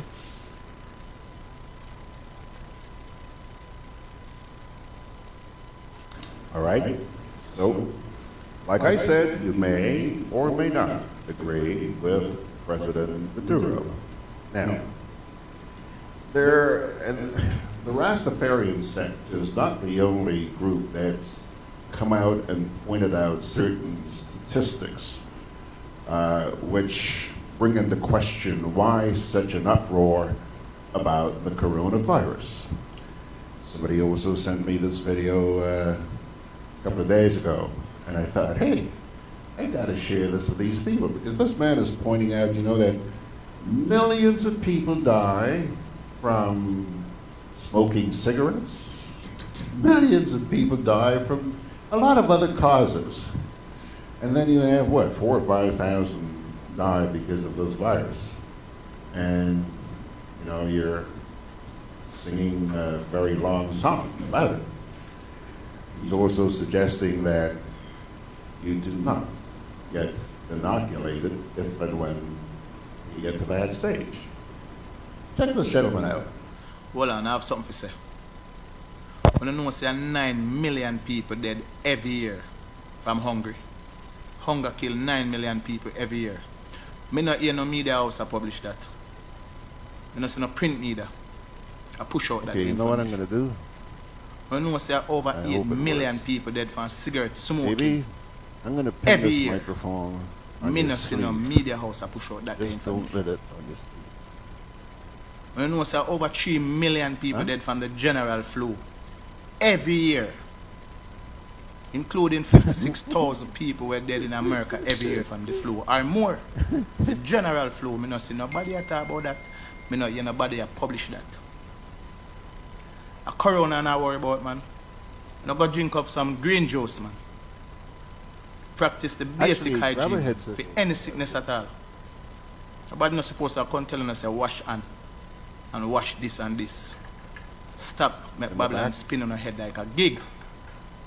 All I can tell you say, get yourself healthy. COVID-19 spreads from person to person through the droplets that are produced when someone coughs or sneezes, which makes it easy to spread between people in close contact.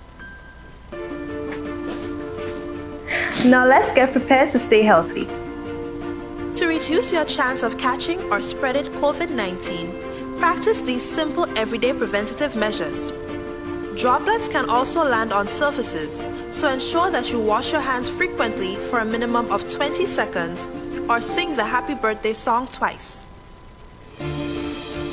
Avoid touching your face, especially your eyes, nose, and mouth. If soap and water are not readily available, use an alcohol-based hand sanitizer with an alcohol content between 60 and 90%. 70% is ideal. When you cough or sneeze, cover your nose and mouth with a flexed elbow or a tissue. Dispose of the tissue immediately and then wash your hands.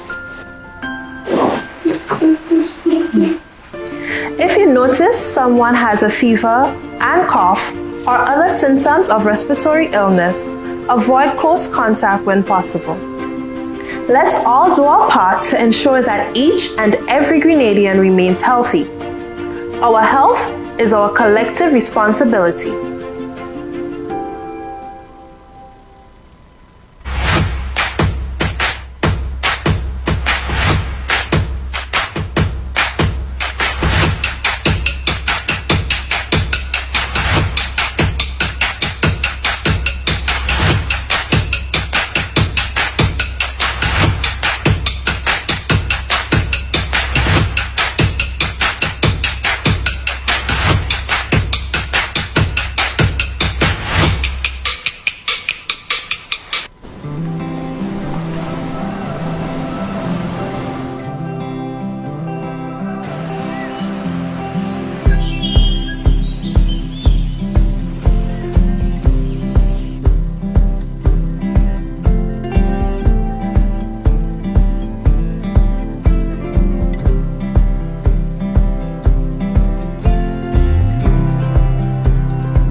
Juve chocolates, cocoa nibs, and cocoa balls from Diamond Estate Grenada are now available at Amazon.com, Amazon.ca, Amazon.co.uk, and GrenadaMarket.com. Try their sensational touch of nutmeg and a touch of ginger chocolates, 75% dark and rich, 100% pure cocoa, and their 60% dark and sweet chocolate bars today. Amazon Prime members enjoy free shipping on these orders in the USA, Canada, and Europe. GrenadaMarket.com. When you can't come to the island, the products of the island will come to you.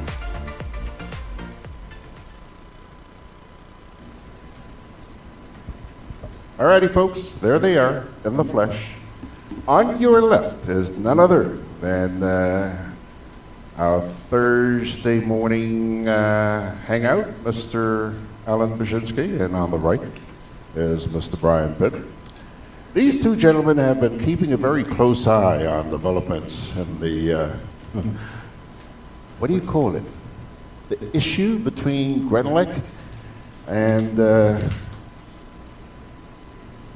government of Grenada, and more recently, the proposal of consultation between the Public Utilities Regulatory Commission and the public. Their dreams and aspirations, what they would like to see happen. I didn't want to get into this discussion, but because these two gentlemen have spent so much time following this issue very closely, I thought, why not bring them in here and have them have a discussion. Are you a shareholder, Allan? I represent a shareholder. You represent a shareholder. Are you a shareholder, Mr. Pitt? No, I'm not. You're not? No. Just a very concerned citizen? Yes. Gentlemen? You are a consumer. You have I'm a consumer, so I have a vested interest. You're entirely dependent on electricity. Yes. When you flick a switch... And I'm not represented. They start. Well, on the issue of representation, perhaps we could try and set the background to this. I think when electricity first started being generated in Grenada in the 1920s, there was electricity just around the town of St. George. And electricity generation was a responsibility of the colonial government. In 1960, I believe, Grenlec was incorporated. It was the Grenada Electricity Services, and was a collaboration between the Commonwealth Development Corporation and the government. And this continued up until 1979, when at the time Grenlec had, I believe, perhaps its first Grenadian manager, Rodney George. And in 1979, the government of the day decided that they needed to manage Grenlec. It wasn't Grenlec yet, Grenada Electricity Services. And they locked up Rodney George without charge. This led to the intervention of the CDC and the British government. And we saw the situation with Grenlec go from pillar to post with regard to reliability of supply, with regard to investment in generation capacity, with regard to transmission and distribution capacity. Brian, because we've been around longer than many, there are people who don't perhaps recall the days when on the western side, electricity stopped at Wharf. I don't know what the situation was if on the eastern side or in Sates or whatever, but people who lived in the rural areas were dependent mainly on generators which were owned in the main by affluent individuals. Nevertheless, after the implosion of the revolution, we saw some very active politicians who were able to direct the investment of Grenlec into second-hand generating equipment and into extending the network, which made some individuals very popular, but also led early in 1991, after the government changed, to a commission of inquiry being set up with particular regard to the management of certain state-owned enterprises and to the unusual procurement activities of a group of individuals associated with those state-owned enterprises. The report of the Worrell Commission of Inquiry, I believe, George, you have put on your website, and it is instructive reading. Nevertheless, as we move things quickly along, by 1994, 1992, 1993, Grenlec was in such a parlous state regarding their finances, regarding the reliability of supply, and because we were, at the time, under our self-imposed structural adjustment program, of which the late George Brizan was the architect, all of our international partners agreed that there ought to be a divestment, that Grenlec was too important to be run as a creature of government or a creature of the ministry or the minister, and so that is how privatization came about. Just like the current President of the United States, who has found every single agreement entered into by the previous administration to be a bad deal From 1995, there are two individuals in particular who have stated that the privatization of Grenlec was a bad deal. Objectively, the facts do not seem to support that argument because we can see how the electricity sector has been transformed since 1994 to what it is up until 2016. So Brian, I'm just giving some background to that. You want to elaborate or let's go forward? No, you know, as a consumer, Allan, I take the approach of asking myself a simple question. When I look at how this matter is unfolding, have unfolded in the court, and is now in the hands of arbitration. And for the amount of activity I see or I hear happening at the airport recently, I want to believe that that arbitration decision, if not here, will be here shortly. And when I ask myself the question, how did we get here, I recall the days when there were a lot of load shedding in Grenada. And I recall the days where we were fixing a generator almost every day. To what's happening now, where I have a reliable source of electricity. Everything works. I don't have to worry about my equipment going bad because of load shedding, because of fluctuations. So how did we get here? We got here, and I could only conclude by the selfish approach of certain people. This issue seemed to have been personalized. It's no longer about the reliable supply of electricity, but somebody don't like somebody, and that they're working very hard to make sure that the person they don't like leave the island. Now, what's the consequence of that? Yes, we might have, it's the old concept of bird in the hand and bird two in the bush, Allan. We have a reliable source that have had, over the years, a good social conscience.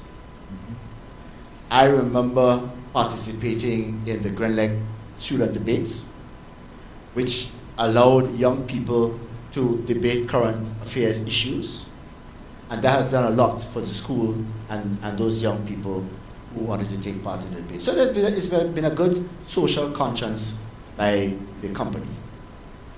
And I wondered to myself, okay, we are going to regulations. Did we have regulations before? I remember, Allan, a few years ago, Grenlec put an ad in the newspaper when they were about to try to raise non-fuel charge. That is correct. And when I saw that ad, I decided to call the Ministry of Works to find out if there wasn't a regulatory authority that Grenlec should have applied to get permission to raise these rates. And I was told that that didn't function anymore. And I said to myself, what do you mean it doesn't function anymore? Well, the minister has not appointed either a chairperson or a board, so the regulatory authority did not function. And I sat on Tuesday night when the 3rd of March. 3rd of March. And I listened to us going through a whole process of forming a regulatory authority with the minister having almost complete control. And I'm saying to myself, oh wait now, we going back down that road? In fact, at the same venue, in answer to the question as to whether or not there was a regulatory structure in place from 1994, the answer was given by the current minister that yes, it was the Public Utilities Commission, but in 1995, the chairman resigned. And I was waiting to hear something else. But no, in 1995, the chairman resigned.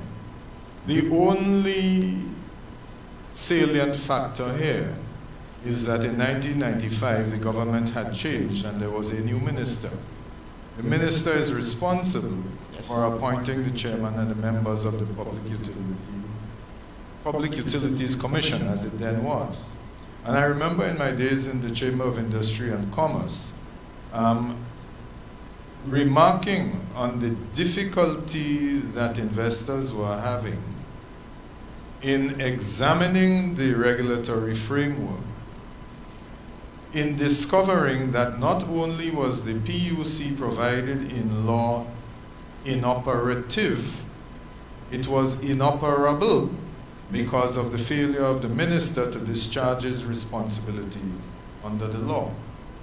But let us look at what was going on up to 5 years ago.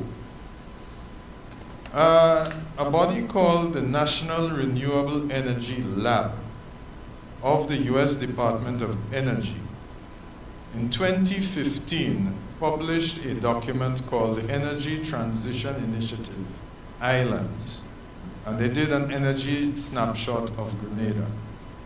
And they noted that while Grenlec has the exclusive license to generate, transmit, distribute, and sell electricity, Grenlec set a goal of meeting 35% of electrical consumption from renewable energy sources by 2016, independent of the energy goals set by the government of Grenada. And what has been the reality? That Grenlec's efforts to set up photovoltaic solar generation have more or less ceased since the year 2014. It is difficult to come to terms with the fact that we have the capacity, that we have the opportunities, but that these opportunities have been frustrated by the government, our government. Now, PV sources have a high potential of Grenada because of where we are situated, 12 degrees north of the equator. And according to this US document, it says that in 2015, there were 40 small, that is small system generation plants in place, less than 10 kilowatts, and a few more than 10 kilowatt PV systems in service. That was in 2015. In the interim, the holding company of Grenada Private Power, which has 50% of Grenada, WRB Enterprises based in Tampa in Florida, has managed to install and operate on behalf of the government of Grenada Jamaica, a massive solar farm in Jamaica, again demonstrating the capacity to engage in renewable energy installations. It begs the question, why has the government apparently chosen to frustrate the advances in renewable energy being the objectives that Grenlec had set 6, maybe 7 years ago? Allan, over time, the last 10 years or so, there have been two groups of people complaining bitterly and lobbying that the cost of electricity, number one, was too high, the hoteliers, and number two, those who have put solar panels on their house have complained about the charge, I believe, I don't know the technical language for it, that Grenlec is charging them or not charging them when they have to go back into the grid. So those people who can put panels on their houses to get a more reliable and cheaper form of energy complained about the price that they had to pay, whatever. And the hoteliers complained about the price of energy. Actually, in the case of those who had renewable PV generation, they were complaining that they were not getting an equivalent amount. In other words, they wanted to set the price. Right. And it is not that what they were paying, it was that they felt they were not getting enough credit. Right. So those are small groups of people as compared to consumers like myself. Yes, yes. And I note in the consultation and the establishment of this new regulatory authority, there is a recommendation for a special category for hoteliers, which I find strange, Allan, because if you want a hotel to get some reliable source of energy, you can give them concessions to put panels. Well, they already have concessions on everything, including the fork, plate, and spoon. Yes, yes.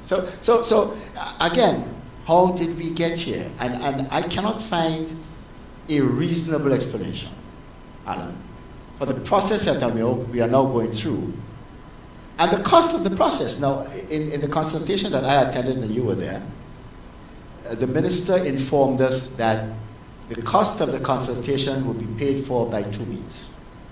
One, a loan the government has to repay, and two, from a private source. He did not tell us who the private source was. He also mentioned something about a local group, and that the local group will be considered. And Allan, I am baffled of who this local group might be, and whether or not we are satisfying the interests of a small group of people and sacrificing a reliable source of energy and the cost of energy to me, the consumer. Because there is no guarantee that the cost of electricity will be reduced. Well, I can say again, there's no guarantee that the sun will shine consistently, and solar panels, which are grid connected, cannot guarantee a regular source of generation. This is why, where there are solar installations, you will see that a meter will record both the electricity delivered into the grid and received from the grid, because a cloud passes across the sky and the solar generation drops. It fluctuates all the time. So for those who want to put in solar panels and stay off-grid, they have to invest in batteries, storage, so that they will be able to operate in that manner. Now, for those who really want to supplement the power that they receive from Grenlec, then you have a grid-connected system, and that varies so that you get the benefit of it when the sun is shining, and at night you are dependent on Grenlec. That's the way it works. But there are other forms of renewable energy, Allan, that need to be explored, and I imagine the minister spoke about some other forms of energy. But then again, why can't they work with the WRB and the now existing supplier of electricity? And are we going to have a distributor and a supplier? I don't know that we are getting the information. I think you've raised on many occasions the consuming capacity of electricity in Grenada, and whether or not it will be it will be viable business for one or more than one person to get involved in the supply and distribution of electricity, which I believe is a valid point. Well, let's look at a press release that the GIS put out on the 3rd of July last year. It says that in 2016, after coordination with international consultants and local electricity sector stakeholders, the government passed the new ESA and the PURC Acts. These acts liberalized the electricity sector, ended the monopoly, and established effective regulatory control over the sector. The liberalization of the sector and the passage of the legislation were implemented as part of overarching structural reforms initiated and funded by the World Bank through the Eastern Caribbean Energy Regulatory Authority Project, ISERA, and we heard the minister make reference to ISERA. Now, my question is that with this overarching project for the Eastern Caribbean, it would appear to us, not being technical people, but having had some background in business, that trying to provide a playing field for many competitors in the electricity generation and distribution arena would seem to be, given the scale of investment required, would seem to be predicated upon the size of the market. And in answer to the question, given that our current number of consumers is approximately 50,000, what studies have been done to indicate the optimum number of competitors in this market? And I was shattered by the response given by the current chairman to the effect that no studies had been done. Now, if you had a project funded by the World Bank, and much was made of this by the minister, in fact, I think the suggestion was that the consultants were paid for by them, so that really many of these proposals, including the acquisition of private property, which is unconstitutional, had nothing to do with the government of Grenada, had not been initiated by the Attorney General, who is the principal legal advisor to Cabinet. And in fact, all of these offending proposals were entirely the responsibility of the consultant. So I will ask the question, have you in your long experience ever come across any area of activity where a consultant has been hired without being given terms of reference? No, Allan, if anybody is serious about going into business, they would want to know the size of the market that they're going to serve. That will influence the decision that you make as to how much you're going to put in the business, whether you're going into business or not. But you know something that struck me, Allan, as I asked myself the question, how did we get here? At the consultation that we were at, it was pointed out to the minister that he misquoted the non-fuel charge to the consumer in Grenada. And he was pointed to the error on a previous occasion. And on previous occasions. And he made no effort to say, okay, I was wrong, sorry. So it means that this whole discussion about cheaper electrical supply is a farce to get WRB out of Grenada. Now, why would one, and you have flowery language, Allan, for describing a lie. A lie is a lie. You know, this idea of not being familiar with the truth, I have no time for that. You have lied your way into this situation.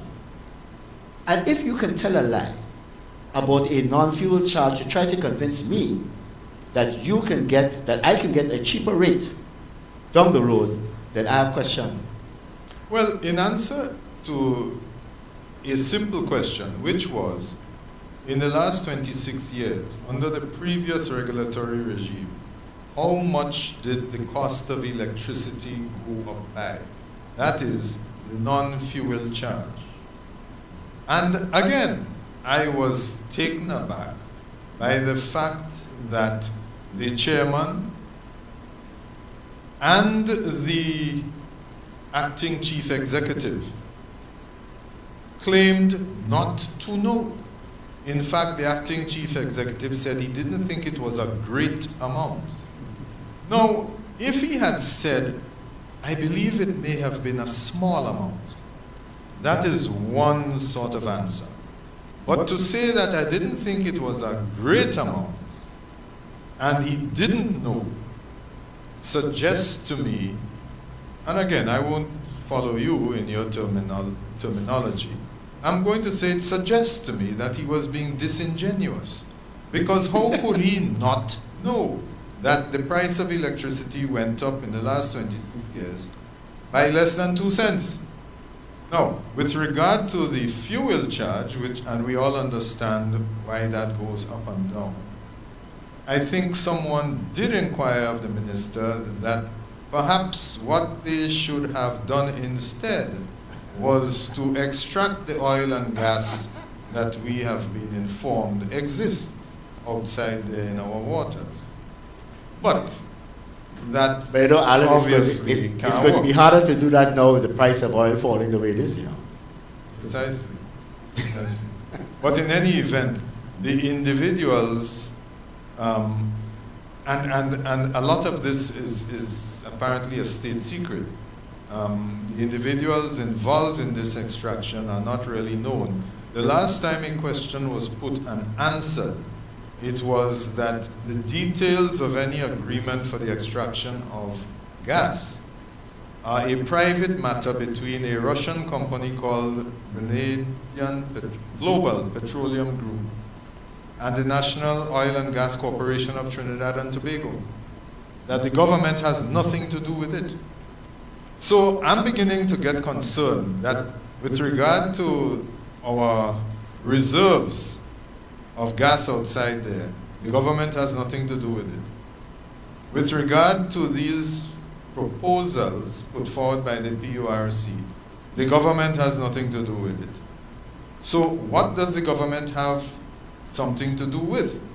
And when the people who have actually had the ability to understand some of these provisions have been able to conclude that the effect of all of these proposed regulations will really be to return the independent operations of Grenlec into effectively a statutory body controlled by the minister with regard to the setting of rates, with regard to procurement, with regard to the social fund. Now, remember, the purpose of the social fund legislation, and the wording is very simple, that 5% of the pre-tax profits shall be transferred to a social fund to be managed by a committee appointed by the minister. Appointed by the minister. Those four words appear over and over and over. Yes, yes. I mean, that was startling. As a matter of fact, the minister failed by not appointing the chairman of the last board that was there. But Allan, this is almost crunch time. I would imagine, as I said at the top, the decision of the arbitration board, if not here, would be here soon. And I don't believe that a panel of that nature will hand down a decision without saying it must be implemented by a certain date. That's right.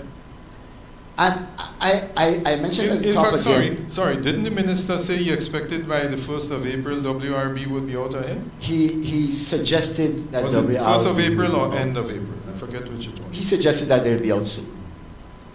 Which means that whatever the figure is, the government of Grenada has to come up with this number in order to get WRB out as quickly as possible if that arbitration thing is going to be effective. Yeah? And as I said at the top, and I'm very serious, that could explain the frequency of the private jets that have been coming into Grenada, because a decision has to be made quickly.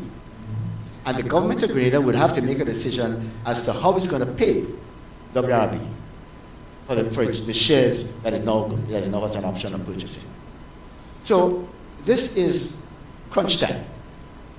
We are about to find out, and maybe sooner than later, who the new owners of Grenlec will be.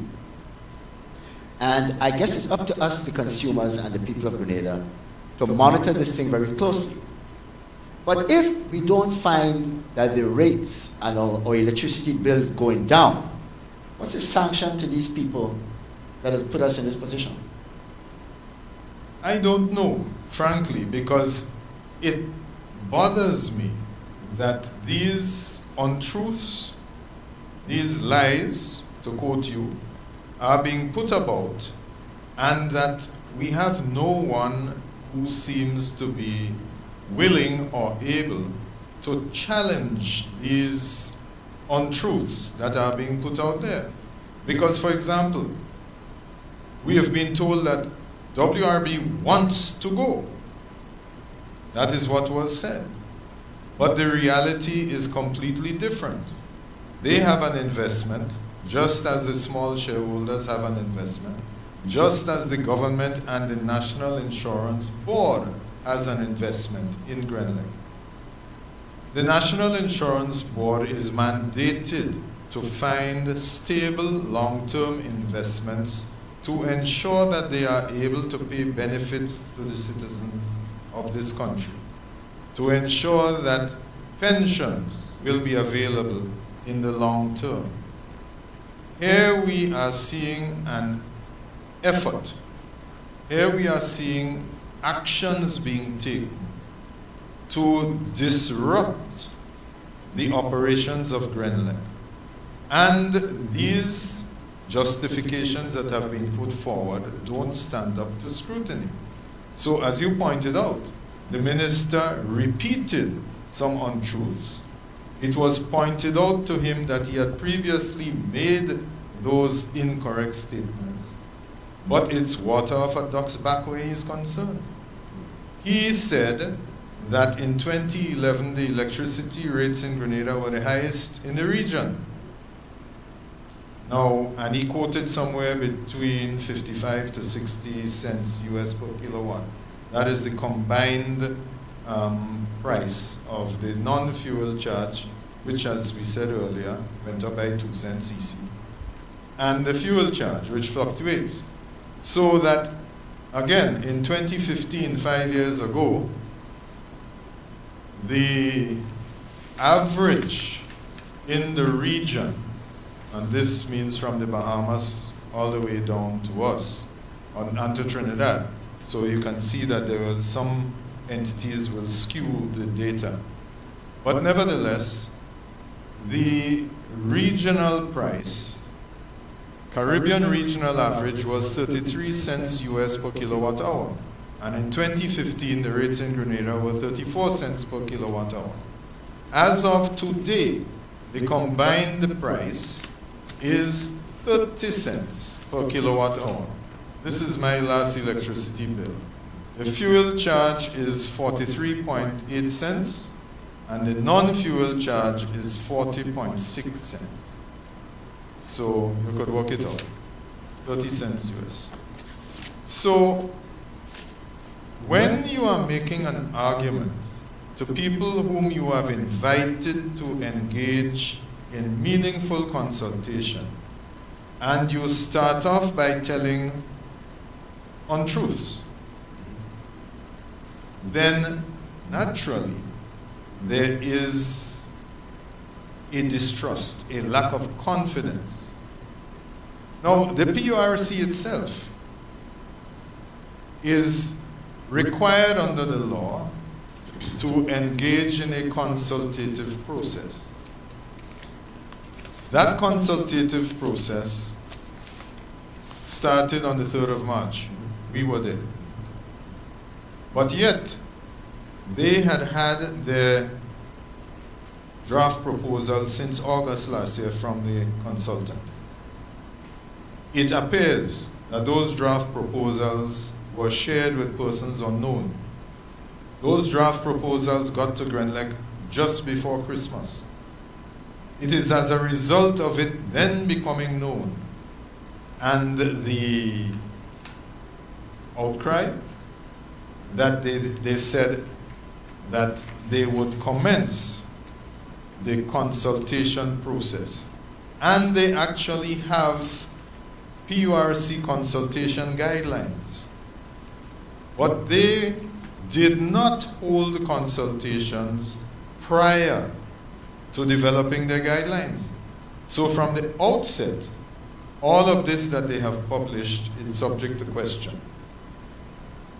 Item number 3 in the introduction. The purpose of this document is to set out the process that the PURC will follow in consulting with interested parties. I am an interested party.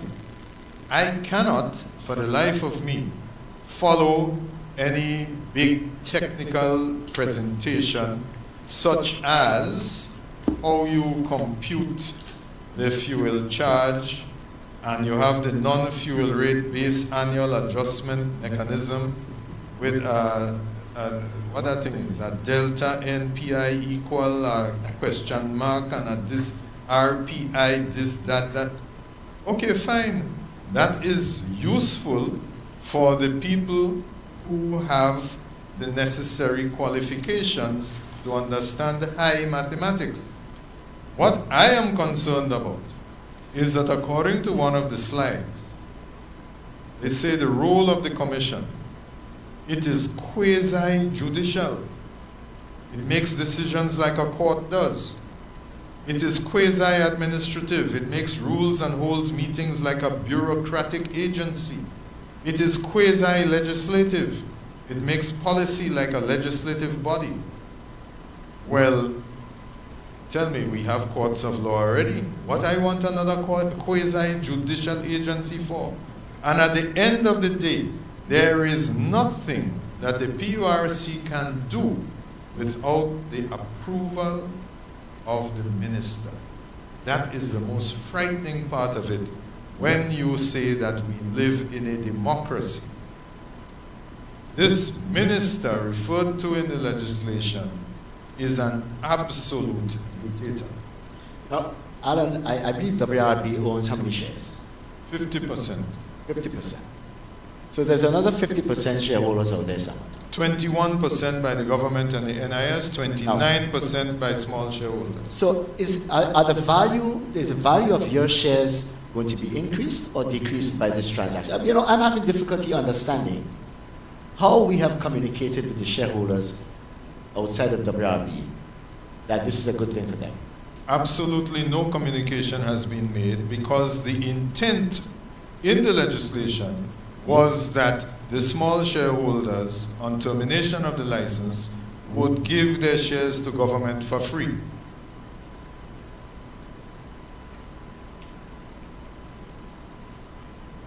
Okay, guys. Sorry. Okay, George. You guys was staring at me like you saw a ghost. No, I mean we couldn't understand your signs. I was trying to explain. It's time for a break. Oh, okay. Well, sure. Go for a break. I just want to share with you guys what's been said by a lot of people out there listening to you. First of all, Roger Mitchell says, "Why is it that the employees are so silent about this issue?" You want to answer that? No idea. Okay. Well, you see, hold on. I mean, the employees are represented by a union. Why is the union so silent about this issue? So you agree with the question? All right. Yeah, there's silence everywhere. Yeah, and not just in the Grenlec issue. Cassandra Mitchell says, Minister Bowen stated that WRB has plans to pull out of Grenada. Why hasn't anyone from the company made a statement to confirm or deny this? Because the statement that he has made is he has not brought any evidence to support it. He merely said they want to go. All right. But this goes back to the issue of the arbitration. But before they got to arbitration, there were 2 court cases, huh? Yeah. That the government of Grenada lost, I believe. Mm-hmm. Yeah. Yes? Yeah. So it's been a hostile kind of environment. She's also asking who is representing consumers on the PURC as outlined in the legislation. Well, this is a question that was asked at the consultation because the legislation specifically requires that consumer interests are to be represented. This is section 4 of the legislation.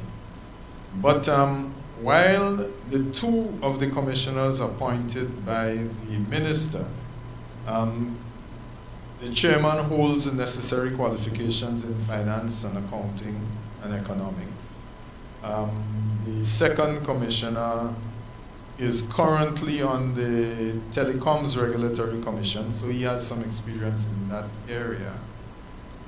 He actually is a former director of Grenlec, which would suggest that not enough time has passed since he ceased being a director of Grenlec to become a member of the Regulatory Commission. And the law speaks to that.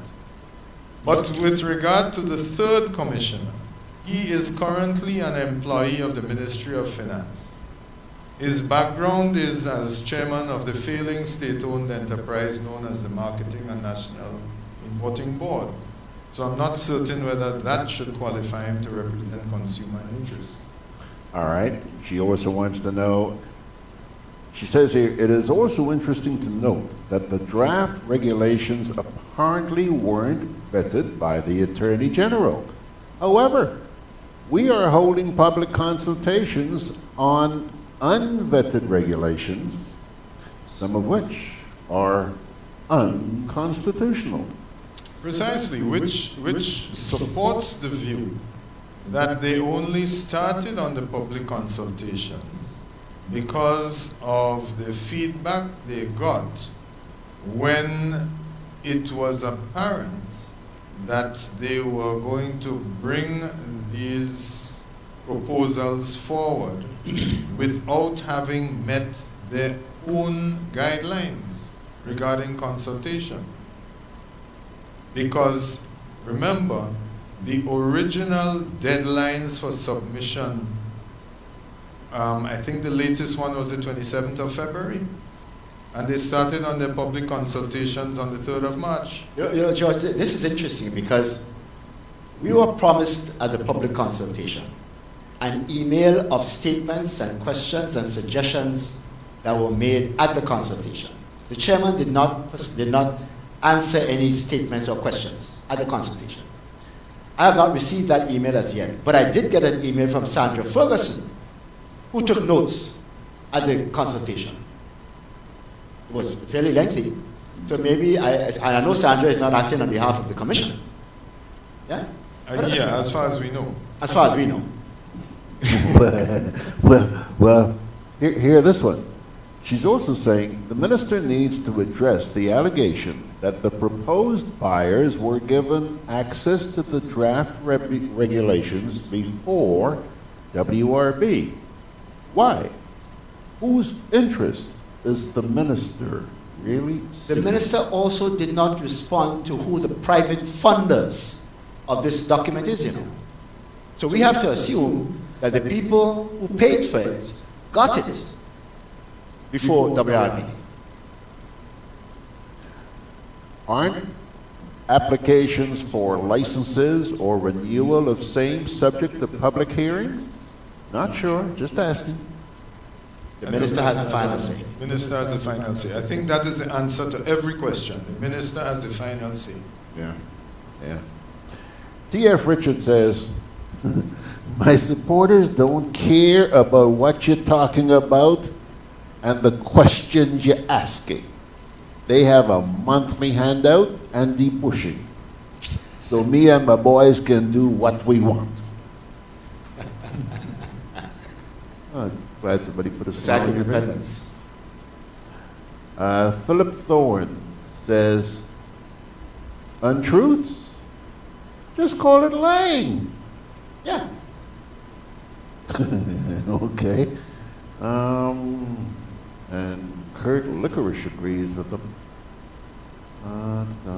T.F. Richard says, this minister should remove himself from any activity regarding Grenlec, given his history.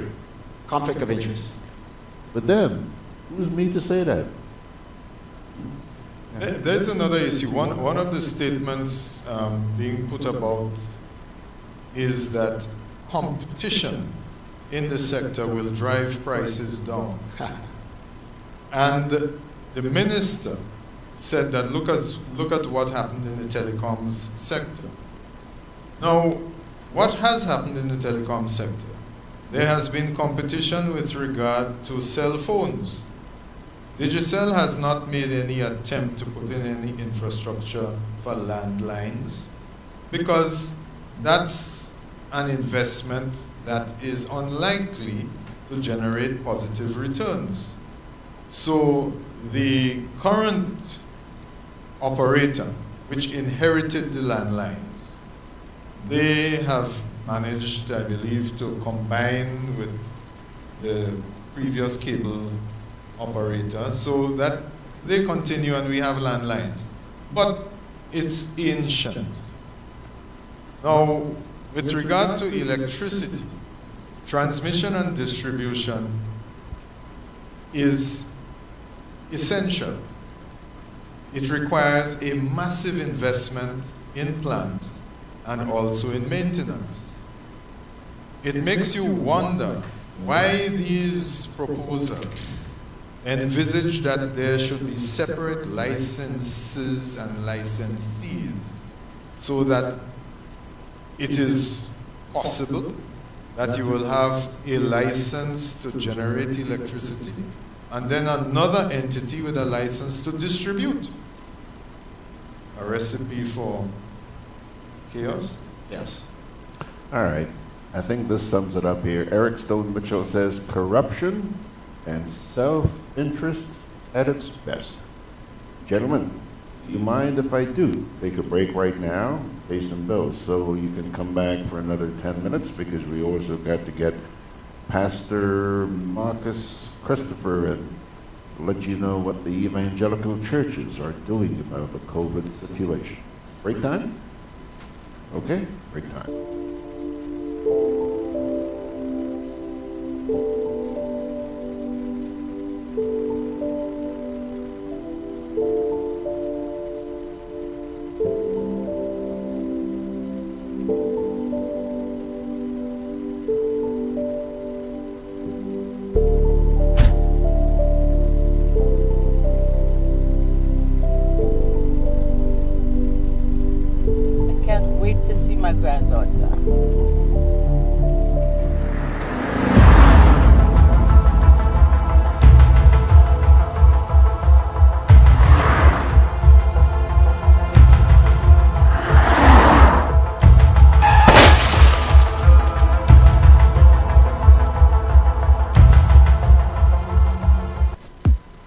Calling all vehicle owners, inspection and licensing continues, and at Hubbard's we want you to be ready. From February 16th to March 31st, registration numbers 2,501 to 5,000 with single registration letter, or registration numbers 251 to 500 with plural registration letters will receive 11% off new torque tires and Powermax batteries. Don't get caught unprepared. Visit us today at the Motor Department in Mount Gay or the Tire Bay in Grand Anse near to the building supplies.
Alrighty, folks, we are back with Mr. Allan Bierzynski on the left there of your screen, and Mr. Brian Pitt.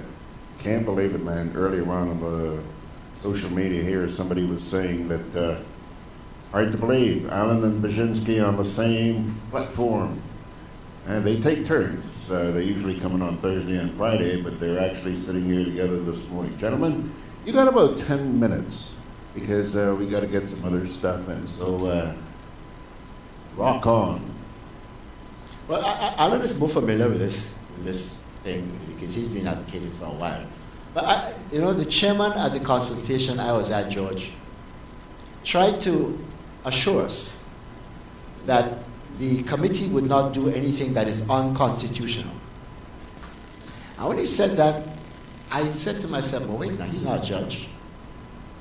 The constitutionality of an issue would be arbitrated by a judge. It will go to court and the judge will decide whether it's constitutional or not. As a matter of fact, government has lost a considerable number of cases because they thought they were acting constitutionally. And the court said, hey, hold on. No, you're not. Yeah?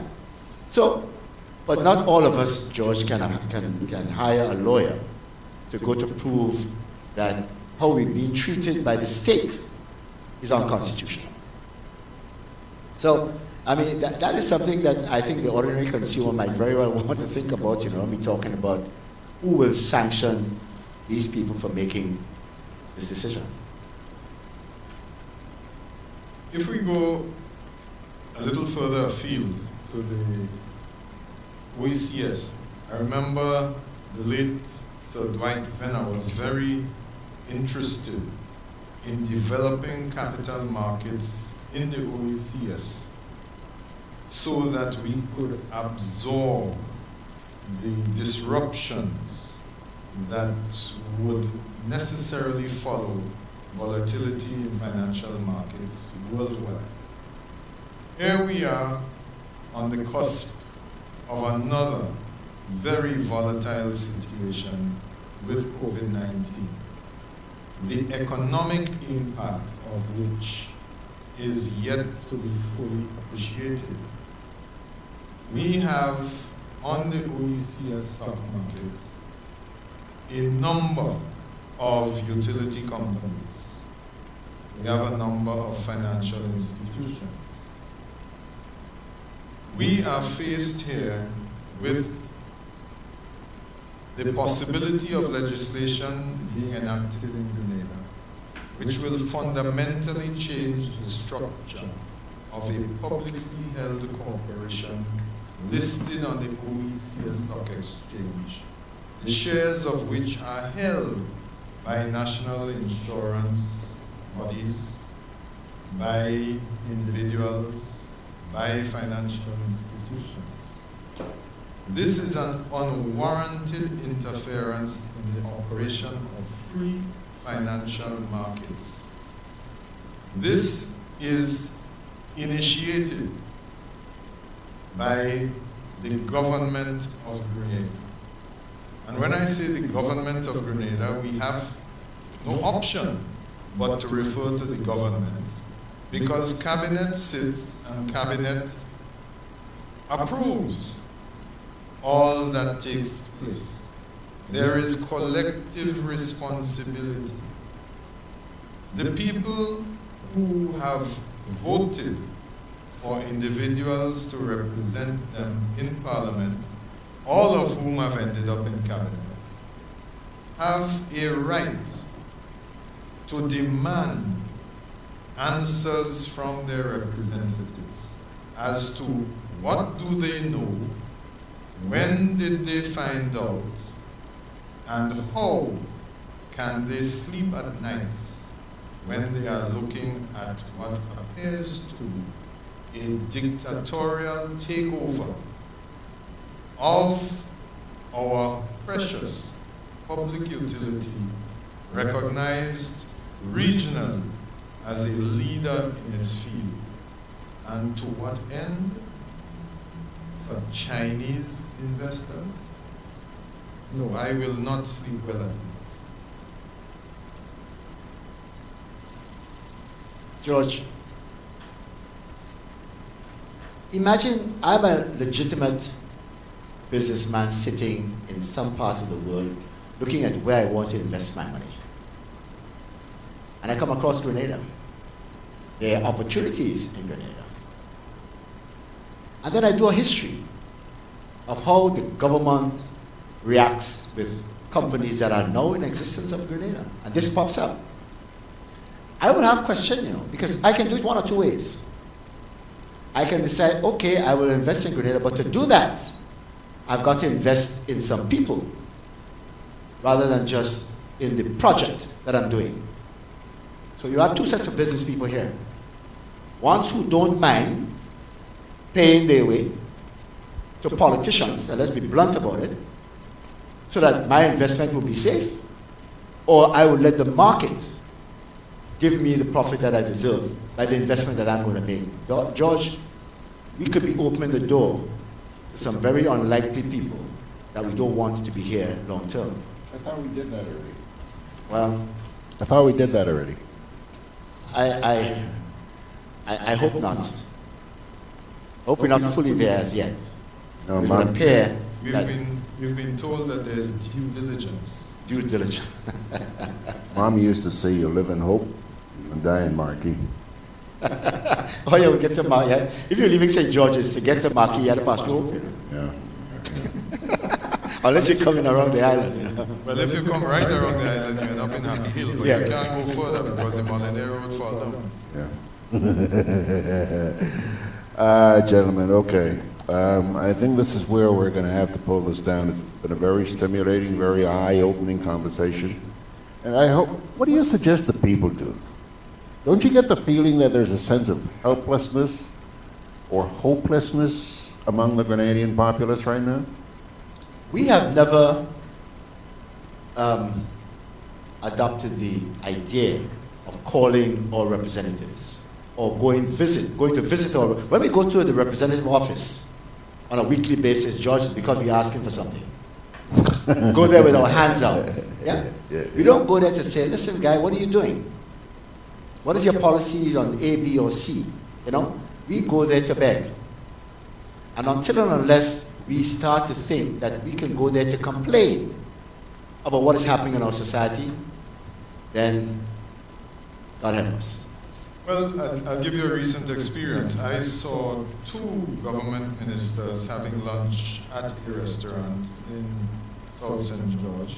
I went up to them to say hello and also to inquire from them whether or not they were aware of the environmental destruction that has taken place at La Sagesse, and whether or not they were concerned with regard to the apparent non-compliance with the restraints placed on the developer as a result of the environmental impact assessment that we were all informed had been done.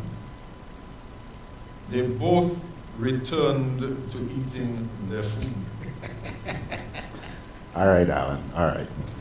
Time to go, but before I do, I'm unlike those in authority. I do listen to the people out there, and I want you guys to hear what they're saying before we pull the curtain down. Tom Paris says, it's so sad to see what's happening to our country. Arthur Langine says, Keith is the worst thing for Grenada. Lord help us. Roger Mitchell says, every Ponzi scheme needs a cash flow to keep going. One day, it will come crumbling down. So says Roger. Cassandra says, Minister Bowen and the government of Grenada, under the structural adjustment period, Grenada received a total of $34 million US. $34 million to focus on investment, climate, and competitiveness. Objective 1.5, strengthening the policy and regulatory environment for the energy sector. What percentage of these loans were allocated to this pillar? You guys understand that question? Thank you. I don't either. Margaret Francis says, Brian, prospective investors are not the only ones who should be wary. Investors who are present in Grenada should take note as well. Yeah? Mags, he agrees with you. He's bobbing his head. Roger Mitchell says, funny how no one is seeing the big picture. Margaret Francis says, so every Grenlec employee should take note. Arthur Langine says, thank you, gentlemen, for your information on this Sunday morning. May the Lord bless you guys. Finally, Eric Stone Mitchell says, Hitler was able to... What was done because of his enablers? There are too many enablers in our country, and a large part is the business community. Intelligent and self-thinking people are in short supply. And our current bunch of youths, well, that's another story. Guys, we got to bail, but I do thank you all very much, and I hope this is not the end of the dialogue. You know, I'd like to see you guys come in here again, you know, maybe when we get the results of that arbitration. I like the poke. Huh? Makes sense. Makes sense. Yeah. Okay. They'll be back. And so will we after this. Juve chocolates, cocoa nibs, and cocoa balls from Diamond Estate Grenada are now available at Amazon.com, Amazon.ca, Amazon.co.uk, and GrenadaMarket.com. Try the sensational touch of nutmeg and a touch of ginger chocolates, 75% dark and rich, 100% pure cocoa, and their 60% dark and sweet chocolate bars today. Amazon Prime members enjoy free shipping on these orders in the USA, Canada, and Europe. GrenadaMarket.com. When you can't come to the island, the products of the island will come to you. Grenada, 1795. One man with a sense of destiny. Tonight we stand our ground. Tonight we stand on the side of history. 14,000 slaves with a dream and a promise. Julian Fedor, a Heritage Theatre production, written and directed by Chris DeRiggs, 28th and 29th March, 4th and 5th April at the Trade Center. People was not made to live like this. It's like we have a cause. Julian Fedor, an action-packed historical drama. I see blood falling from the sky, filling up the mountain river, flowing from Belvedere Hills. I see blood. 4 big nights of theater, the play the nation has been waiting to see, with Samuel Gilvey, Lisa Grappy James, Robert White, Dale Devine, and other top-of-the-line acting talents. Opening Saturday, 28th March. Get your tickets now. Conveniently located in the GRENADA Shopping Center, for over 40 years, Food Fair has provided quality service at affordable prices. Now, grocery shopping is made easier and more convenient from the Food Fair web store. Hey, babe. Listen, I need you to go down to Food Fair to get some groceries. All right, no problem. Right away. Thanks, babe. What are you doing? You're supposed to be going Food Fair to get a grocery, man. I am, but didn't you know you can order your groceries online from the Food Fair web store? Are you serious? Of course. All you have to do is just to log on to www.foodfair.gd with credit card in hand, and with an order of $100 or more, Food Fair Grenada will deliver up to 3 miles away. And you don't even have to worry about your information, you know. Their safety measures are excellent. So hold on. You just order online and Food Fair will deliver to you? Yep. Oh, baby, better hurry up and order, man. I already did. They should be here any minute now. Enjoy easy online shopping anytime from your home or office from the Food Fair web store. Food Fair, where you can fill your baskets without emptying your pockets. Hey, Lynn. Hey, neighbor. Here's the bill I asked you to pay for me. How did you get your electricity bill to be so low? For one, we size our transformers just for what we need. And we unplug transformers, chargers, and other devices when they're not in use. We also replaced our light bulbs with LEDs. They burn less energy, right? Much less. I even replaced the seal on my refrigerator door to keep the cold air in. And Grenlec is always advising us not to open the fridge too often. That's right. And my family washes and irons in bulk. With fuel prices changing all the time, how do you know if it is working? We pay attention to the usage history table. Over time, our average usage has decreased. So while Grenada can't control fuel prices, I can conserve energy and save money. Grenlec, energizing our Grenada. Alrighty, folks, as I mentioned earlier on this morning, yesterday afternoon at 2 o'clock, I had a conversation with the public relations officer for the Alliance of Evangelical Churches, Pastor Marcus Christopher. And the Alliance is trying to put out some advice there as to how you should cope with these very difficult, very trying times. And I want to share this with you right now. It runs about 20 minutes. Alrighty, folks, we're about to continue talking about the COVID virus, coronavirus, or COVID-19, as it's more commonly called these days. And yesterday afternoon at about 2 o'clock, I had a visit from a representative from the Alliance of Evangelical Churches, gentleman by the name of Pastor Marcus Christopher. There he is on your screen. Pastor Christopher is here today to tell us about what the evangelicals are doing to help in combating the expected onslaught of the virus. Pastor Christopher, thank you very much for joining me. The pleasure is mine.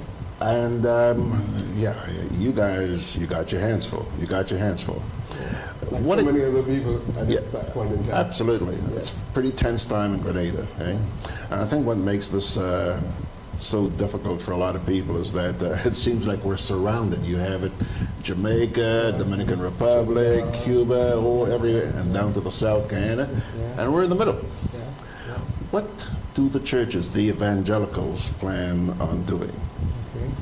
Well, now we've come up with some suggested protocols for our churches, not just our churches, but the general public, but particularly our churches.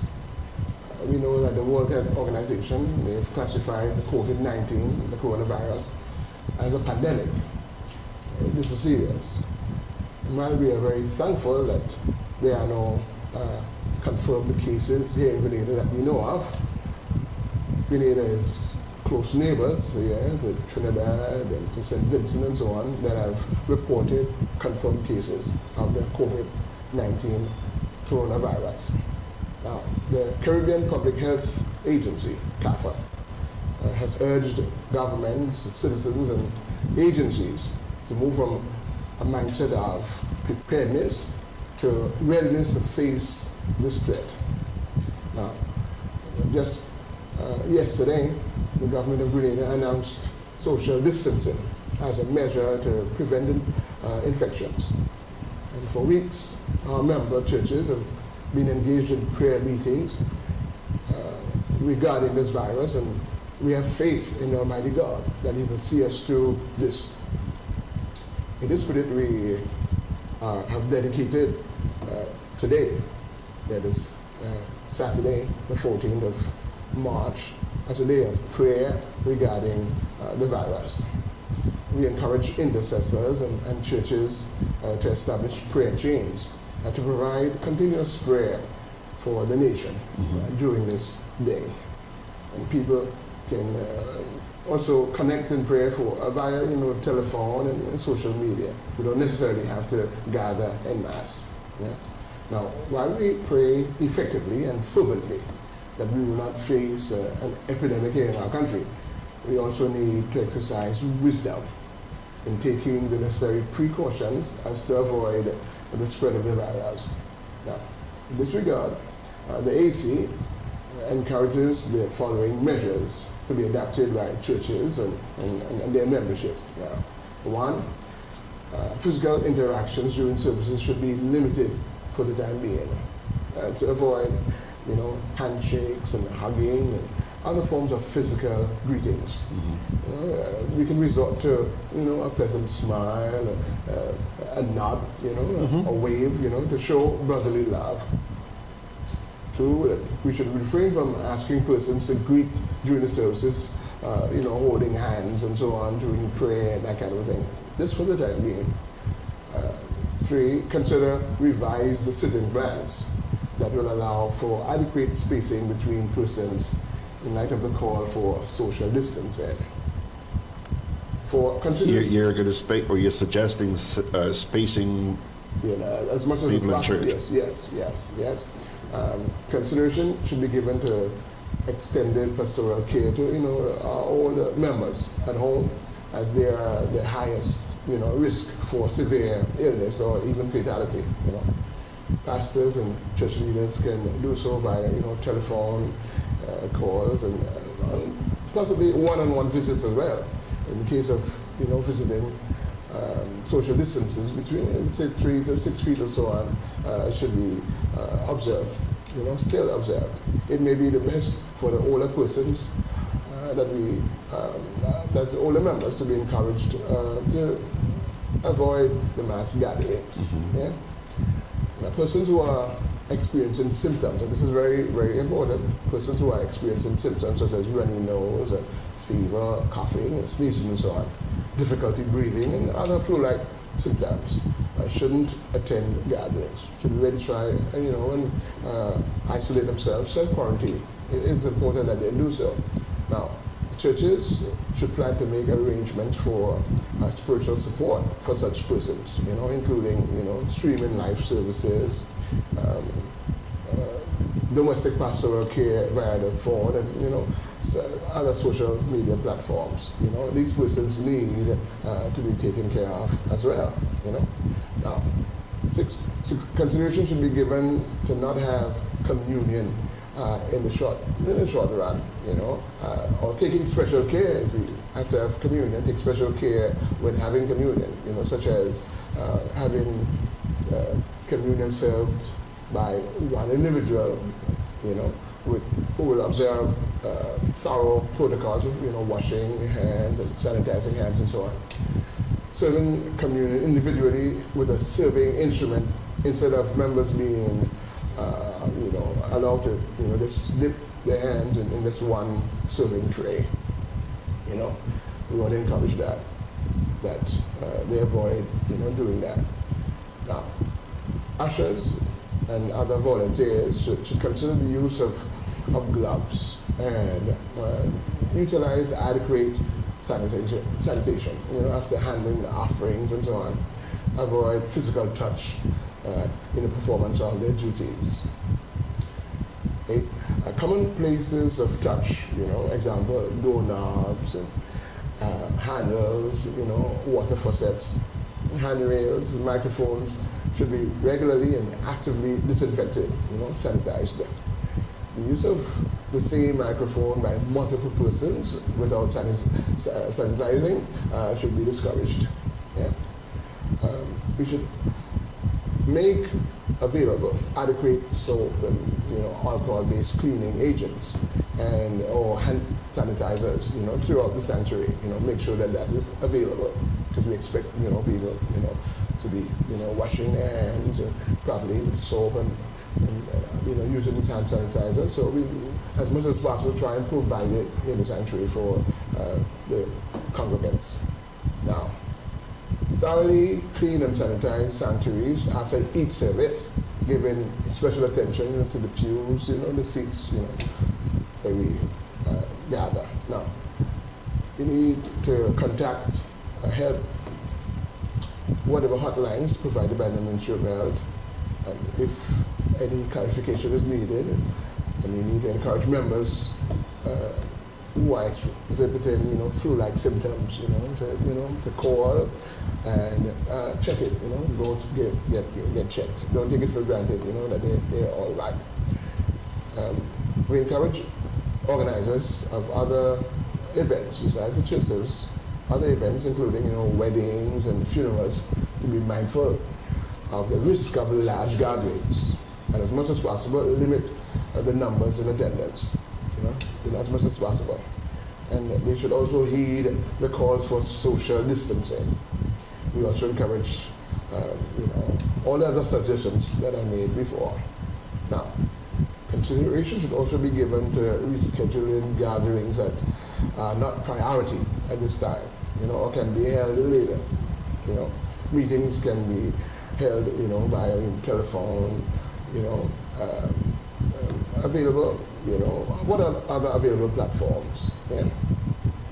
And churches that assemble in tight spaces, because we have a number of churches that do have small spaces that they assemble in, who wish to continue gathering, they should consider alternative locations. We suggest that, that's for the short term, a bigger space, or holding, services probably on outdoors, where you could, avoid being so close, so tight with each other, or even have small group meetings, for example, one of our least attended service is the prayer meeting. And not as much people would attend prayer meeting as would Sunday morning worship, so you can have folks, have the prayer meeting and so on in small groups,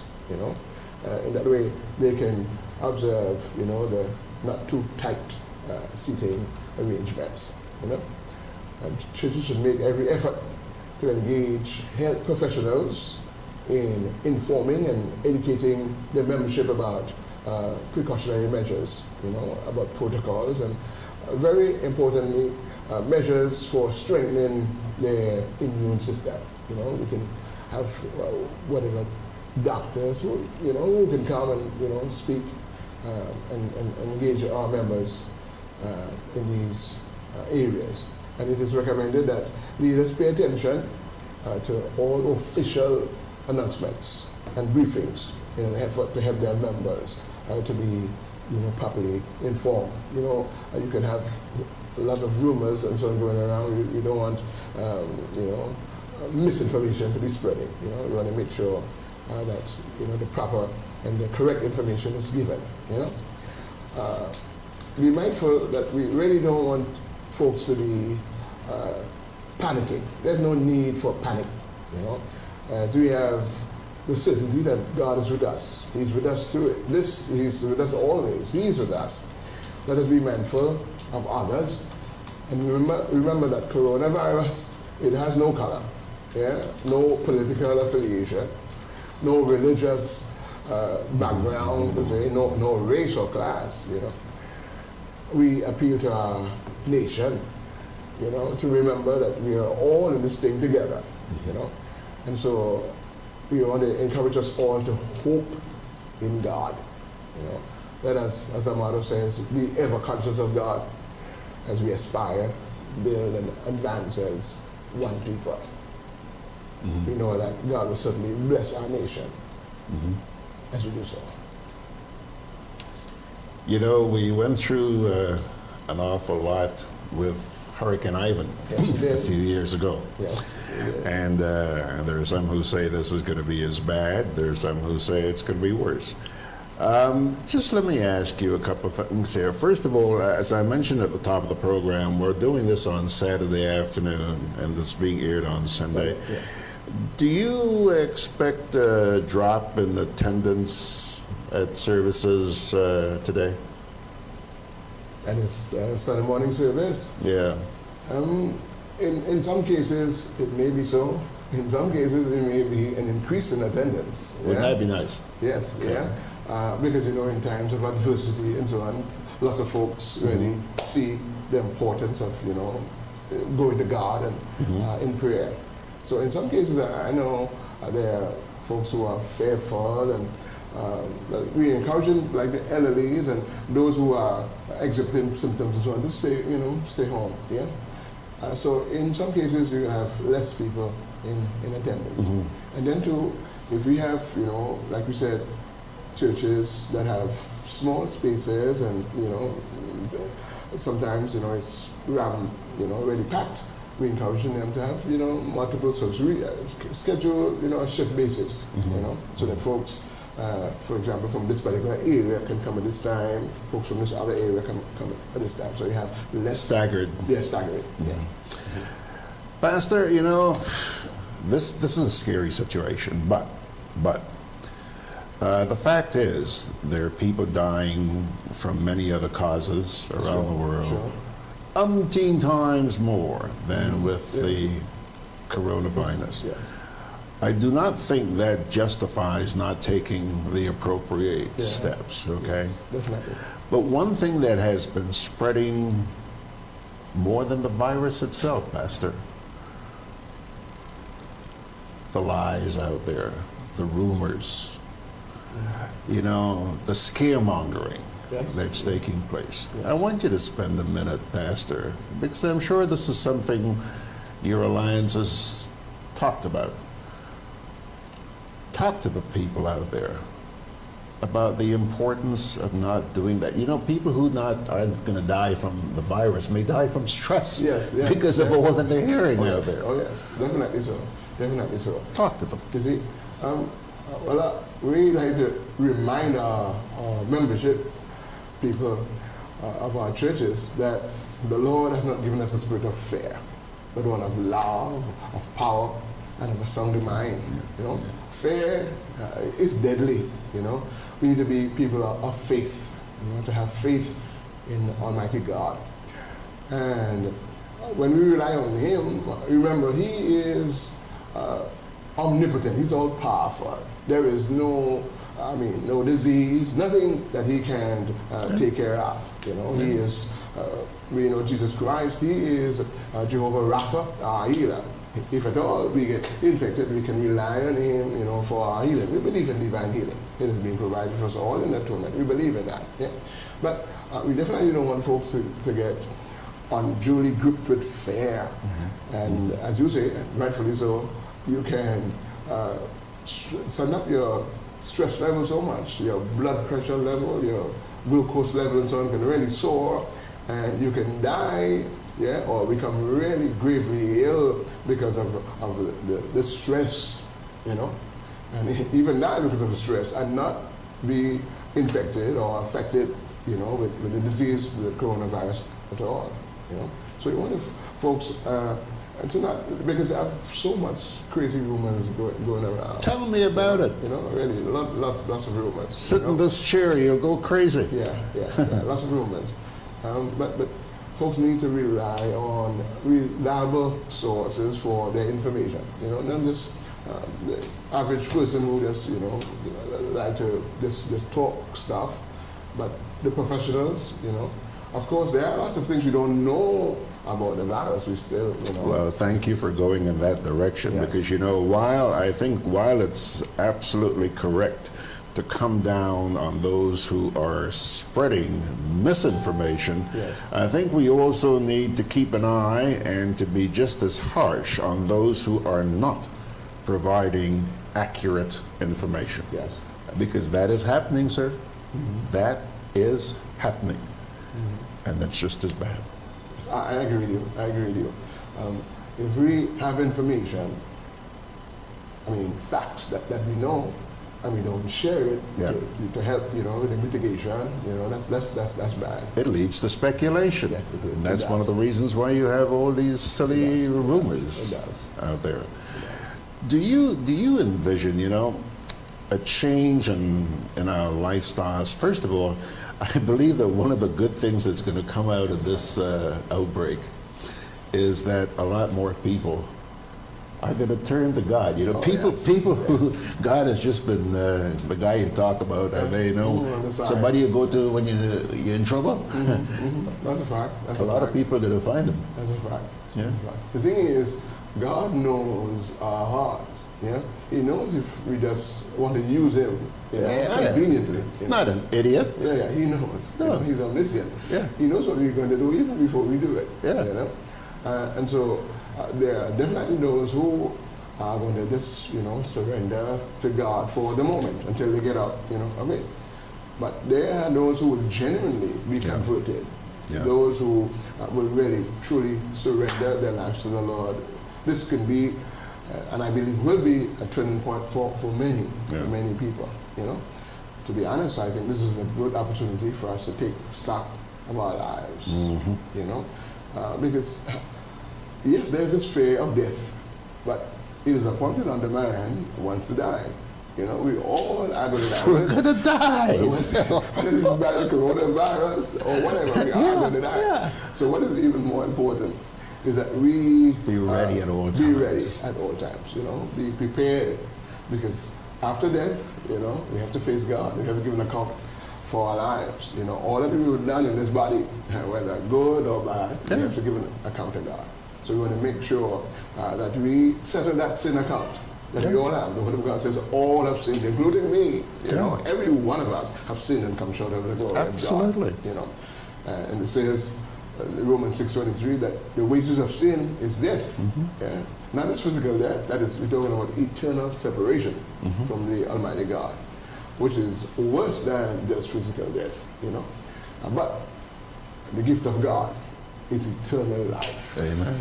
And that is through Jesus Christ our Lord. Well said, Pastor. And I certainly hope that you folks have been paying heed to what he's been saying here to us today. Yes, let's follow the procedures that he boy, you guys did a lot of work on this. How many items you had there? About 16. About 16. Different protocols, yes. Yeah, and I'm sure that if I gave you some more time, you'd have some more. Thank you very much, Pastor. Yes, thanks for having me. My pleasure. My pleasure. Okay. Yeah. Thank you. I've been talking with a representative from the Alliance of Evangelical Churches, Pastor Marcus Christopher. All righty, folks, that's just about to do it on this Sunday morning, the 15th day of March. Thank you so much. Boy, a lot has transpired here this morning, and we're delighted that you were a part of it. Just a quick comment here from Tom Paris pertaining to that interview you just watched. Tom says, I think those in authority should be much more cautious with flights coming from England and New York, since they are more affected. One parting, actually, before we do the parting word, just one more little break here, and we'll wrap it up. I'm always on the move. Training, traveling, competing. So it's good to know I have Core Bank in the palm of my hand. Introducing e-banking, one of many customer convenience services from Grenada Cooperative Bank. And there's more to come. It's swift, simple, and secure. Welcome home.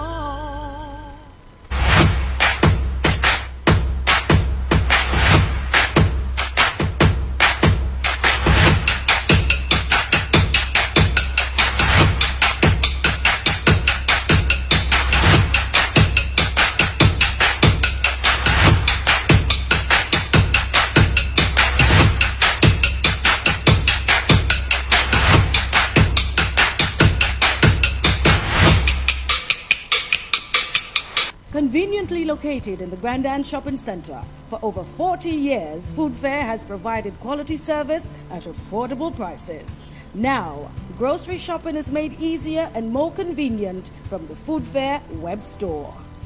Hey, babe. Listen, I need you to go down to Food Fair to get some groceries. All right, no problem. Right away. Thanks, babe. What are you doing? You're supposed to be going Food Fair to get a grocery, man. I am, but didn't you know you can order your groceries online from the Food Fair web store? Are you serious? Of course.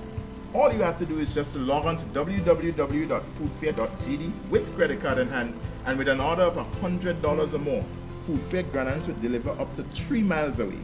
And you don't even have to worry about your information, you know. Their safety measures are excellent. So hold on. You just order online and Food Fair will deliver to you? Yep. Oh, baby, better hurry up and order, man. I already did. They should be here any minute now. Enjoy easy online shopping anytime from your home or office from the Food Fair web store. Food Fair, where you can fill your baskets without emptying your pockets. And just before we wrap it up, just a reminder to those of you who had been joining us on weekday mornings at 9 o'clock for Good Day Grenada. We still have a heck of a lot of construction going on here. As a result, the noise has been horrendous, and we had to shift to 8 o'clock in the evening. So we're hoping that you'll be able to join us tomorrow evening for the next edition of Good Day Grenada. the evening edition. Parting word from the Holy Scriptures, Isaiah 1, verses 18 to 20. Come now, let us settle the matter, says the Lord. Though your sins are like scarlet, they will be as white as snow. For they are as red as crimson. They shall be like wool. If you are willing and obedient, you will eat the good things of the land. But if you resist and rebel, you will be devoured by the sword. For the mouth of the Lord has spoken. Pilgrims, thank you so much. You never know how much we appreciate you here.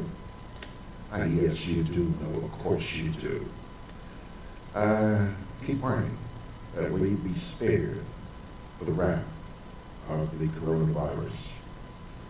And also make a very conscious effort to not spread any misinformation, which, by the way, seems to spread a lot faster than the virus itself. God bless you.